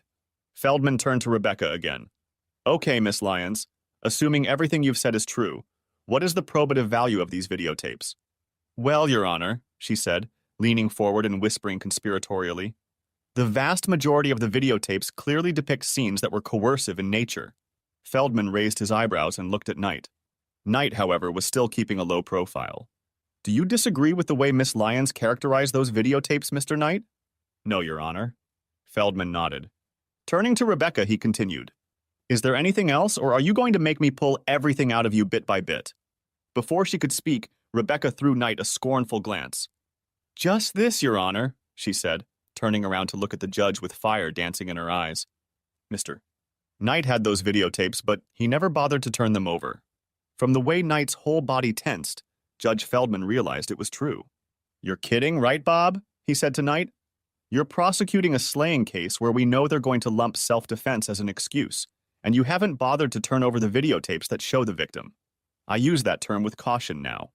"But none of them show the defendant, Your Honor," Knight pleaded. "They're irrelevant because they don't show that she was the victim of any coercion." "Lay off, counselor," Feldman thundered. "You know better than that. They're clearly relevant to the case at hand, and the defense had a constitutional right to get them. And you had a constitutional and ethical obligation to turn them over to her." "But she already got them, Judge," Knight pleaded. "There's no prejudice in her already having them." Feldman thought for a moment. "So no harm, no foul. That's your answer?" Knight nodded. Feldman turned to Rebecca. "Miss Lyons, his reasoning is correct. If you already have them, what harm is there in that?" "The harm, Your Honor, is that he's hiding the most important piece of evidence in this case from us. And you don't know when we got it. If it was only yesterday, which by the way is the first time I've been able to look at all of these tapes in full, then how can I prepare a defense if they've taken care to hide all of the key evidence from my defense?" "Oh no, Your Honor, we're clearly prejudiced." Feldman nodded. "I can grant you a continuance, allow you to amend the witness list if you'd like. Then we can still proceed. And how do we know he's not withholding other evidence, Your Honor?" Feldman turned to Knight. "Bob, any more surprises for Miss Lyons?" Knight hesitated. "No."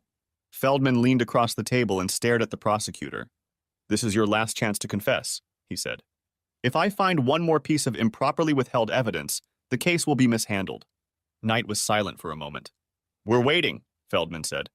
"No, there's nothing else." Feldman stared at the prosecutor, realizing he was lying. Then he looked at Rebecca and saw the smile on her face. She knows he's lying too, and she's going to prove it. "So, Detective, the last time we spoke, you were going to tell me if you had more definitive proof that Mr. Broussard had a history of coercing women. Would you care to share that with the jury?" Robinson looked at Knight, who was staring straight ahead. "There were videotapes on the victim's computer," Robinson said. "They captured some, well, encounters that didn't seem to be entirely mutually agreeable." Rebecca threw him a sarcastic look. "Do you really want me to start showing those videos? Or do you want to try and describe encounters that turned out to be less than mutually acceptable?" Robinson blushed. "Sounds like he extorted that from a lot of women. How many videotapes were there?" "A couple hundred." A murmur went up in the gallery, and Robinson heard the jury sigh from the courtroom. "How many different women?" 23. "And how many of them depicted coerced relationships?" "Most." Rebecca looked at the jury, going from face to face as she spoke further. "The majority? You want to try to determine a percentage?" Robinson looked at the jury, all eyes fixed on him, waiting for an answer. He looked at Knight, who was staring straight ahead. Well, he certainly wasn't going to risk his career for this farce. He didn't want to press charges as it was, and now Knight was throwing him to the wolves. Robinson turned from Knight to Rebecca. "I'll do better than just putting up a percentage. Of the 23 women, only 3 were consensual. With one of them, there was no consent initially, but by the third meeting it became apparent. And the others?" Robinson turned to the jury. "If I had those videotapes, and if Mr. Broussard were alive, I'd charge him with over 150 counts of aggravated mistreatment." Most of the jurors stared at him in shock, and pandemonium began to break out in the courtroom. "Quiet!" the bailiff shouted. Robinson saw that Judge Feldman was only shaking his head. The defendant, however, was still nervous. Curious, Robinson thought. She wasn't in any of the videotapes. Perhaps the night of the murder, if it could even be called that, had been her first encounter. And perhaps she was the first and only one who had not succumbed to Broussard's advances. As the courtroom fell silent again, Rebecca smiled at Robinson. "Detective," she said, leaning back in the jury chair and resting her hands on the railing behind her, "have you interviewed any of these 23 women?" Robinson nodded. "All of them. Did they all have alibis for the evening of September 23rd? No. Did any of them, either the women or their spouses or anyone else close to them, own dark BMW 325S? Yes, Robinson said. There it was, the biggest chink in the armor. And he had no idea how she knew that. Judging by the smile on her face, however, it was obvious she knew everything. Did anyone with no alibi, or a weak alibi for that matter, own a dark BMW 325? Robinson looked at the defendant. Behind her, he watched Benjamin Bradford cross his arms and lean back in his chair. He knows the answer, Robinson realized. He's playing this game, and he always has. Robinson looked at Rebecca again. Of the 2 women who owned the dark BMW 325, neither had a solid alibi for the night of the murder. As the courtroom buzzed again, Robinson saw that most of the jurors were now openly smirking at him and Knight. We're screwed, he thought. Walking back to the lawyer's table, Rebecca stopped and stood still, waiting for the crowd to quiet down. Robinson watched as the courtroom fell dead silent, and all eyes in the room fixed on the grim, tense lawyer. She turned slowly and looked directly at Judge Feldman, keeping her eyes on him as she asked her next question. Detective, she said in a loud and clear voice, you have been on the force for 21 years, correct? Yes, he agreed, hoping this wasn't going the way he thought it would.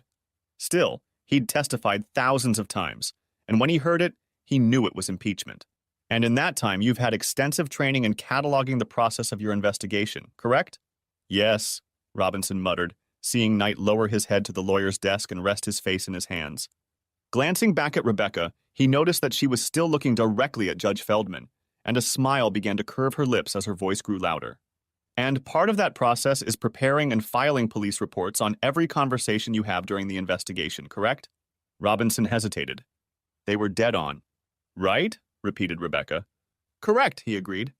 And you prepared police reports on every interview you had with each of these 23 women, correct? Robinson looked around. All eyes were on him, including the piercing stare of an obviously very angry Judge Feldman.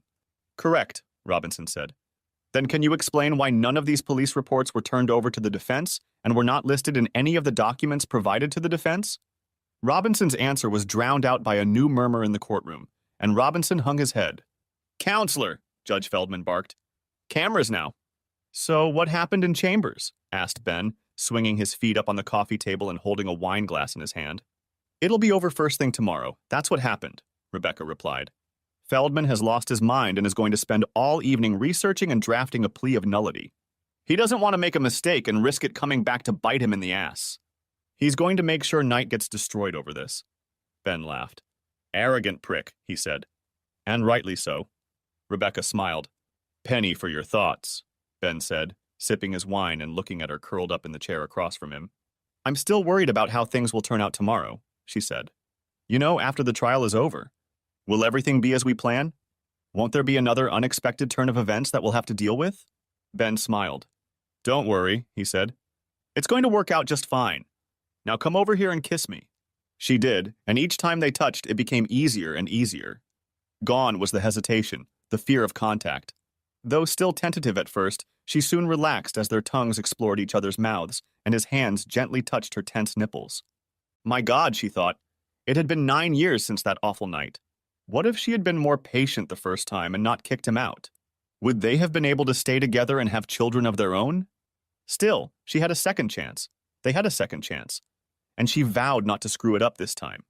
Jennifer stood watching the jurors enter the courtroom and take their seats in the jury box. Judge Feldman, she noticed, had a stern expression on his face and glanced at Knight several times. She knew it had to be okay, but Rebecca had kept it quiet.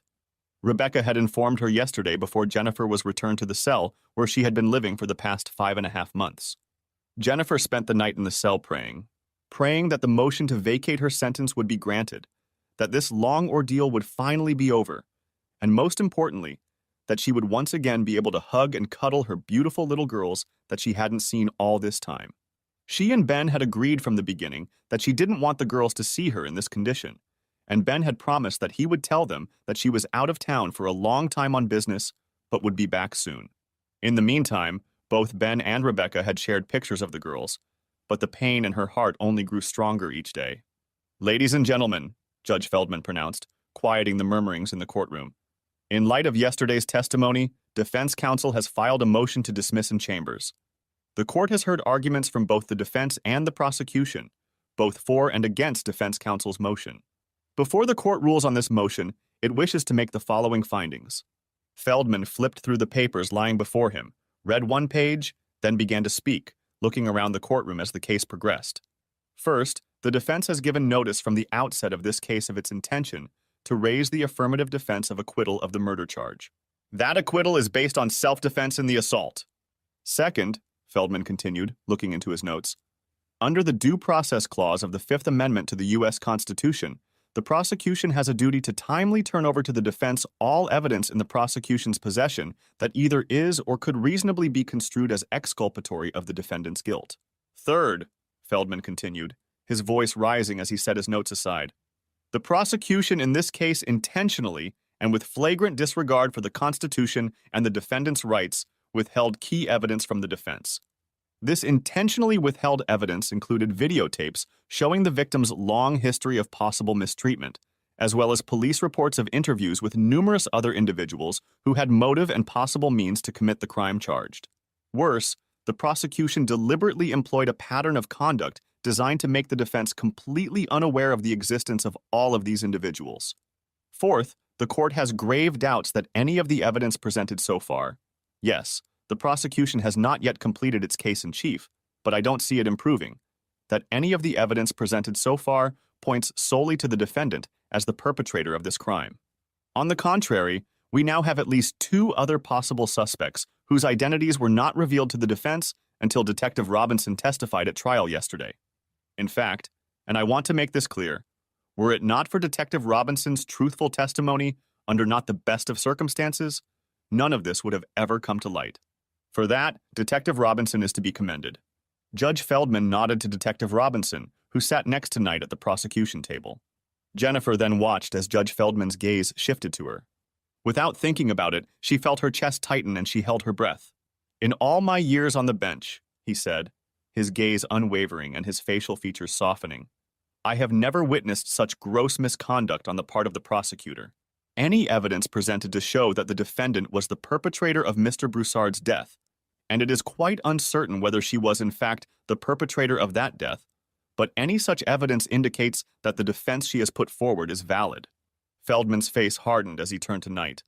Given the level of prosecutorial misconduct and the serious damage to the defendant's rights since the trial began, the court has no choice but to grant defense counsel's motion for an adjournment. The courtroom erupted into cheers, but just as quickly fell silent when Judge Feldman slammed his palm on the bench. This motion is based on prosecutorial misconduct after the jury was sworn in, so the charges are dismissed with prejudice. This time, no amount of shouting from the bailiff could quiet the courtroom. Jennifer watched as Judge Feldman put his signature on the order form and handed it to the clerk before leaving the room. She turned and saw Knight slam his briefcase shut and run out of the courtroom, ignoring the questions that a dozen or more reporters shouted at him. "What does that mean?" Jennifer asked Rebecca, who leaned back in the chair next to her, rubbing her face as the strong energy visibly left her petite figure. "That means you're free," Rebecca replied. "It's over." Jennifer felt hot tears roll down her cheeks and the empty pit in her stomach fill with hope. She turned and looked at Ben, who smiled at her. She only smiled back, not believing her voice. "Miss Bradford," the bailiff said, gently placing a hand on her shoulder. She turned and he continued, "Would you come with me, please? We'll be right back for your things and get you out of here quickly, okay?" She nodded, then turned to Ben again. "We'll wait for you," he said. As Jennifer got up and followed the bailiff, she looked back at Ben, who was hugging Rebecca. Rebecca, she noticed, was hugging him back just as tightly. That's odd, Jennifer thought. He wasn't hugging me. Outside the courthouse, Detective Bradford waited for Benjamin Bradford to appear next to a crowd of reporters. When the door swung open, Ben led Rebecca to the microphones and stood aside while she answered all the questions. "Can I talk to you for a minute?" Robinson whispered in Ben's ear. Ben turned and smiled at him. "Sure, Detective."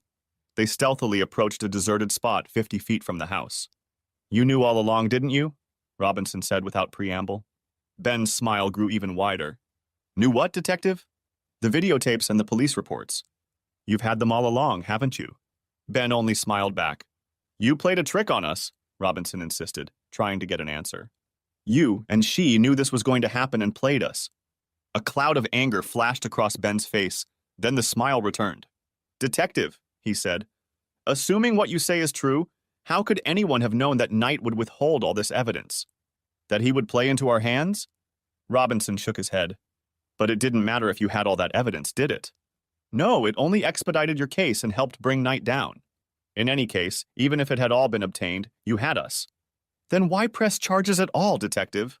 The look of anger returned to Ben's face and his voice became hissy. "You knew what a rotten bastard Broussard was and you made those charges anyway and did everything you could to convict her. As if the world was a worse place without that. This goddamn animal ruining all these lives." "Oh yeah, who's the bad guy here, Detective?" Robinson answered nothing. "Bradford was right. Assuming we had all this from day one," Bradford continued, "and I'm not claiming that we did, but if we did, then yeah, we didn't really bother. But again, Detective," Ben said, spitting out the last word with venom, "the big question is why? Why did you make these accusations? You, of all people, knew what a monster Broussard was. Why did you put us through this?" Robinson shook his head. "I didn't," he finally said. "I begged Knight to give it up, but he wouldn't agree. Said he needed this win, needed it to stay in office." "That's bullshit," Ben said. "You could have leaked all this to the press months ago. It would have gone away, and you damn well know it. No. Instead, you just played along with this. This damn farce so you and Knight could pat yourselves on the back, win the election, and get promoted. Well, Detective, I guess it didn't work out the way you planned, did it? And if you want to blame someone, start by looking in the damn mirror." Robinson didn't say anything to that. What could he say? He just watched as Ben rushed toward Rebecca, and then turned and walked back to the courthouse himself. "Where are we going, honey?" asked Jennifer, looking at Ben. "We need to stop by Rebecca's, Jen," he said. He fell silent, his face turning into a mask, and Jennifer felt uneasy. "But I want to see my babies," she said. "Ben, please, can't it wait?" Ben shook his head. "Ben, baby, what's wrong?" He glared at her, and Jennifer felt a shiver run down her spine. "Oh God," she thought, "this can't be happening." She bit her lip as the car pulled into the garage. They rode the elevator in silence to the top floor, where they got out, and Jennifer followed Ben down the hall to the door. He pulled out a key and unlocked the door, inviting her in. Seeing him unlock the door to Rebecca's apartment, Jennifer felt as if someone had punched her in the stomach. "Sit down," he said, pointing to the dining room table. She lowered herself into a chair and watched Ben. He was running wires to a laptop computer and an external hard drive. Then he started up the computer and clicked on a few folders. She couldn't see the screen, but she feared the worst. Seeing the videotapes in the courtroom had left her paralyzed with fear. But after listening to the testimony and making sure she wasn't in any of them, she decided she was free and clear. Now she wasn't sure it was over anymore. "Here already?" She heard and turned to see Rebecca walk through the door and throw her jacket on a chair. "Just getting ready," Ben said. Rebecca smiled and clicked the latches of her briefcase. "Then we'll need this," Rebecca said, pulling a thick manila envelope out of her briefcase and placing it on the table in front of Jennifer. "What's going on here?" asked Jennifer, looking at the two of them sitting at the table. "Let me tell you a story," Ben began, typing a few keys on his laptop and clicking his mouse. "Once upon a time there was a family and they were very happy. At least the husband thought so. They seemed to have everything. He had a good business that was just starting to grow, and she was rapidly climbing the career ladder, getting more and more promotions. The couple had 2 beautiful daughters, and everything was as good as it could be." Jennifer looked at Ben as he spoke and saw tears come to his eyes. "One time at a party," he continued, "your boss hired me to do a computer security audit. You looked so excited, so happy for both of us. And I was happy too. I wanted you to be proud of me, to see what I really do and how well I do it. So I put my best foot forward and was in your system in no time." Jennifer felt a tightness in her chest. He'd broken through. She'd tried to keep tabs on him, tried to figure out what stage he was at, but he'd never once given a sign. She'd underestimated him, she realized. She'd relied too much on Jeff Richards' empty assurances that everything was fine. Ben smiled through the tears that were now streaming down his cheeks. "You've only made one mistake, Jennifer, and it was a very small one." She looked confused as he waited for her to guess. "Your only mistake," Ben said when he saw she didn't answer, "was at the party when you called Broussard a jerk. And just for the fun of it, I decided that he was the one I was going to break into the house through. See, it's people like that, arrogant know-it-alls, that usually make the biggest mistakes. They think they're invincible, and they don't bother to listen to everyone else about the little things. Little things like password protection and overall system security. And since you pointed that out to me right away, I unknowingly headed in the right direction to uncover the whole nefarious scheme." He placed the laptop in front of her, and she looked at the screen. "First, there was this," he said, clicking the mouse and bringing up a series of emails on the screen. Emails between Broussard and Richards. Emails between the head of system security and the head of commercial paperwork that shouldn't be there. They probably didn't talk to each other 5 times a year, and suddenly we see them emailing 2 or 3 times a day. Ben clicked the mouse again, and a particular email popped up on the screen. "So here's what I've come to," he said. An email from Broussard to his own home computer. Ben clicked the mouse again. "And it led me to this." Jennifer stared at the screen and watched Ben scroll down through thousands of deposits from Jensen National to a series of offshore accounts. "And this," Ben said, clicking the mouse again. A folder appeared on the screen with information about each of the offshore accounts, including balances and passwords. "So it was you," Jennifer whispered. Ben nodded. "You didn't think I was that smart, did you?" She didn't say anything back, amazed that he'd revealed the whole scheme so quickly. He was right. She had clearly underestimated her own husband. But she had no idea what he actually did or how he did it. Instead, she relied on Richards to thwart any attempted intrusion. "The problem is," Ben continued, "I knew there were 3 of you, but I could only identify Richards and Broussard. Frankly, I assumed the third would be Susan Flowers. The third was clearly a woman and just as clearly worked in the audit field. I remembered you saying that she and Broussard had something going on, and I was sure it was her." Ben clicked the mouse, and a list of folders appeared on the screen with the women's names with numbers. "Then I came across this," he said. He clicked on a folder with the name Susan 9, and a video appeared on the screen. "That confirmed my suspicions," Ben said, turning to the screen. "There was Susan and Broussard." "But there's no picture of me in here," Jennifer said as she looked through the list of videos. "So what is it?" Ben smiled.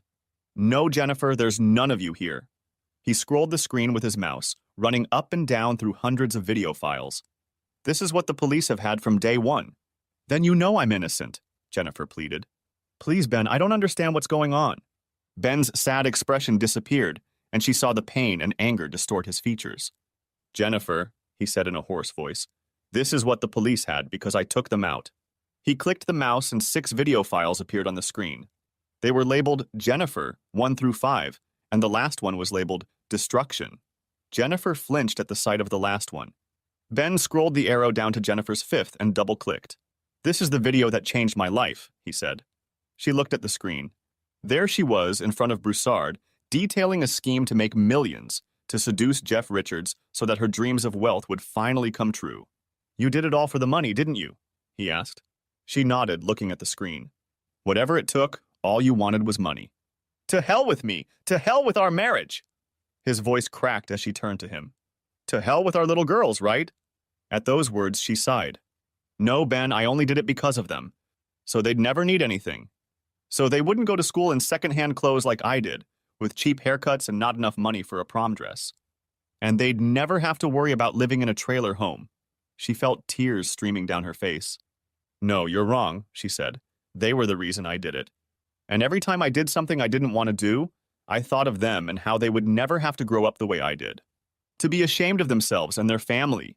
To be the object of everyone's jokes at dances, soccer games, classes, and more. Tears were streaming down Ben's face, and Jennifer looked at Rebecca. She thought Rebecca looked sympathetic, but she couldn't tell if it was to her or Ben.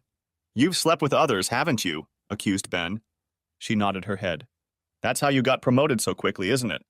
It all started with Susan, Jennifer whispered. One day we were working late and she came back to the office after dinner. She had a little too much to drink and called me into her office. When I came in, she asked me to go over some numbers with her. I knew what she wanted. It was common knowledge in the office that she swung both ways.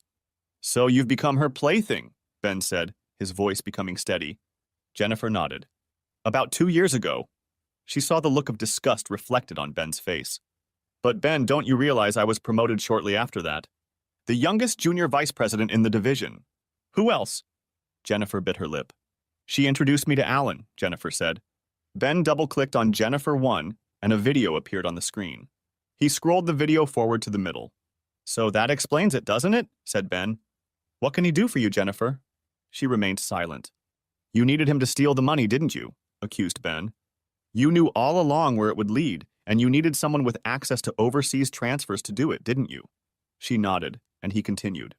And you knew you could frame Susan Flowers if it ever came to light, didn't you? She nodded again. So who else besides Susan Flowers and Alain Broussard? Said Ben.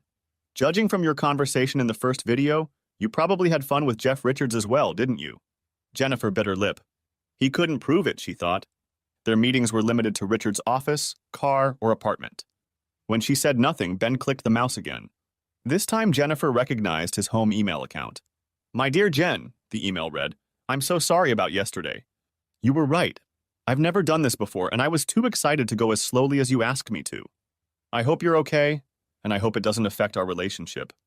JR, that was the night you said you hurt your tailbone, wasn't it? Ben snorted. When Jennifer didn't say anything back, Ben pressed her response to Richards. Dear Jeff, don't worry, honey. I look forward to practicing with you ad infinitum. Love, Jay. Have I ever meant anything to you, Jennifer? Asked Ben. She looked up at him, her tears already dry and a look of sadness frozen on her face. You've been my whole life, she whispered. Don't you see, I didn't mean that much to him. I want to be with you always and in everything. I only used him to get the money we needed. Ben shook his head. No, Jennifer, he muttered back. We didn't need the money. We had enough money. Christ, you drive a goddamn BMW and we could afford a full-time nanny. So no, we didn't need the money. You say you did it for the girls, Rebecca muttered, her voice soft. Jennifer turned around, surprised at being interrupted. But all this time you've been. With all those people, you weren't at home with your little girls. And all those nights you were out partying late, Ben said, picking up the thread of the conversation. I was home with the girls, playing with them, reading to them, feeding them, and putting them to bed. Jennifer said nothing, just looked back and forth between Ben and Rebecca. In response, Ben opened a manila envelope and pulled out a stack of papers. He placed them in front of Jennifer and put a pen next to them. Sign this, he said. Jennifer lowered her eyes. Decree of Dissolution of Marriage, the top document read. She flipped through the stack. An agreement to settle the marriage. Agreement on grounds. Appearance and waiver of notice. Petition for dissolution of marriage. Is that what you want, Ben? You want to get rid of me so you two can get back together? She stared at them, but the faces of both were impassive and didn't give away their thoughts. You! She screamed at Rebecca. You're my damn lawyer. You can't do this. You'll see, Ben said. It'll be very fair. We'll sell the house and split everything 50-50. I'll keep my business in exchange for you keeping your 401k and retirement programs. We'll split the furniture and other bills. You'll keep your precious BMW. Jennifer glared at him. And the girls? They'll stay with me, Ben said. Then he leaned forward and his face went rigid. The contract says you get visitation rights, Jennifer. And reasonable visitation. She saw his eyes turn to ice and shuddered at the hatred in his voice. But you will never exercise that right, do you understand? Jennifer gasped. You can't. Oh, yes, I can, Ben said. None of us will ever see you again, especially the girls. Understand? With those words, Ben clicked the mouse twice one last time. She turned to the laptop, tears streaming down her face as the video began to play. She watched in horror as the girl with the knife stormed into Broussard's lair in a rage. Where's the money, you bloody bastard? She asked. You didn't think I'd let a murderer near my girls, did you? Said Ben. Face it, Jennifer, I hold all the cards. If you make a fuss, that video and your whole nefarious scheme will come to light. And you're going to jail for the rest of your miserable life. Jennifer felt herself go cold. They can't charge me again, she said. You heard the judge. The case is dismissed with prejudice. That means double jeopardy applies and they can't try me again. That's not quite right, Rebecca said. You're right. The state of Illinois can't charge you again with the murder of Alain Broussard. However, the federal government can still indict you. Jennifer's mouth fell open. That's right, Rebecca continued. Double jeopardy prevents you from being charged in the same court, in this case Illinois State Court, for the same offense. However, you can still be tried for all federal offenses as long as the charges are filed in federal court. Jennifer was at a loss for words. This couldn't be true. Do you remember Rodney King? Asked Rebecca. Jennifer nodded. Remember when all those cops were acquitted in a California court and the riots that followed? And remember how 2 years later most of those same cops were convicted and sent to prison on federal cases? Jennifer really didn't remember, but she had no doubt that Rebecca was telling the truth. You see, Rebecca said, you violated the RICO law. Since there were 3 of you, it was a conspiracy. And every time money was transferred from Jensen National Bank to your own accounts, it was fraud. All of those transfers constituted a pattern of criminal behavior, and that's exactly what the RICO action is against. And when you destroyed Broussard to get possession of the money, you committed murder in fulfillment of the criminal conspiracy. And guess what? Murder has no statute of limitations, Jennifer. Right, Ben said, and she turned to look at him. So don't think about doing anything else but disappearing forever. He leaned forward and looked at her intently. Copies of all of this, as well as the chronology of this whole sad affair, are in a very safe place. And if anything happens to me or Rebecca, and I mean anything, it will all go straight to the federal prosecutors. So you better pray that I live a very long and healthy life and that Rebecca does the same. Because if you try anything, or even if any of us fall victim to an innocent accident, they'll come after you. Do you understand? Jennifer was flabbergasted and she knew it. Sure, she could look it all up, but it was clear now that they had planned it all out from the beginning and had foreseen every eventuality. And then she was confused. Why buy it? Ben looked at her with contempt. You've destroyed a man, slept with half your co-workers, and you have to ask why? Jennifer shook her head. No, she said. Why didn't you just let it all come out in court? Why are you letting me go? Is it about the money? Are you taking the money? Well, we admit you surprised us with your reaction, took us by surprise, Rebecca said. We just thought all 3 of you would start running for cover, trying to figure out what was going on. But no, you had to go and kill him. We didn't expect that to happen. We really had to think fast. But we did think fast, Ben laughed. And it really is better than if we'd just let you guys hang out in the wind before turning you all in. Ben leaned forward and spoke with venom in his voice. First of all, we're not just going to let you go. Oh no, Rebecca cut in. You'll spend the rest of your life without your girls, never holding them in your arms, cuddling them, or tucking them in again. Instead, you'll spend the rest of your life looking over your shoulder, wondering if today is the day they'll put you in jail for the rest of your life. And secondly, Ben said, we're returning the money. Don't you see? You know I'd never keep the money. But if all this came out in court, old Jensen would never think we weren't in on it. Whatever I gave him, he'd always question it. Always think I knew what you were doing. But now we'll get it all back and blame it on Broussard. The court made him look like such a scoundrel, Rebecca said. No one will be left in any doubt that he was capable of such a thing. And I'll make it clear in my report how careless Richards behaved, Ben said. He'll lose his job and never get another. That should break him completely. If he loses his job and loses you, I doubt you'll go back to him. He'll quickly go bankrupt and be on the brink of ruin. And Susan Flowers will probably go under too, since her accounting department hasn't noticed all this for months. And Ben will be a hero, Rebecca said, rubbing Ben's forearm and looking at him. I'm the brilliant lawyer who exposed a questionable prosecutor and freed an innocent woman. And Ben will be the hero who solved a $6 million robbery and recovered every penny of it. Exactly, Ben said, smiling at Rebecca. Jensen will hire me full-time, recommend me all over the world, and my business will explode. Hell, we'll be rich, won't we, honey? Rebecca nodded, leaned over and kissed him on the lips. Think about it, Jennifer, Ben said. We'll have it all, love, wealth, and 2 beautiful little girls. Jennifer watched him raise his eyebrows at her. The look said it all. She would have nothing. Absolutely nothing. She watched a tear fall onto the papers in front of her as she reached for a pen to sign the dream that had once been her life. Thanks for watching. I hope you enjoyed it. So subscribe to my channel and watch the next video.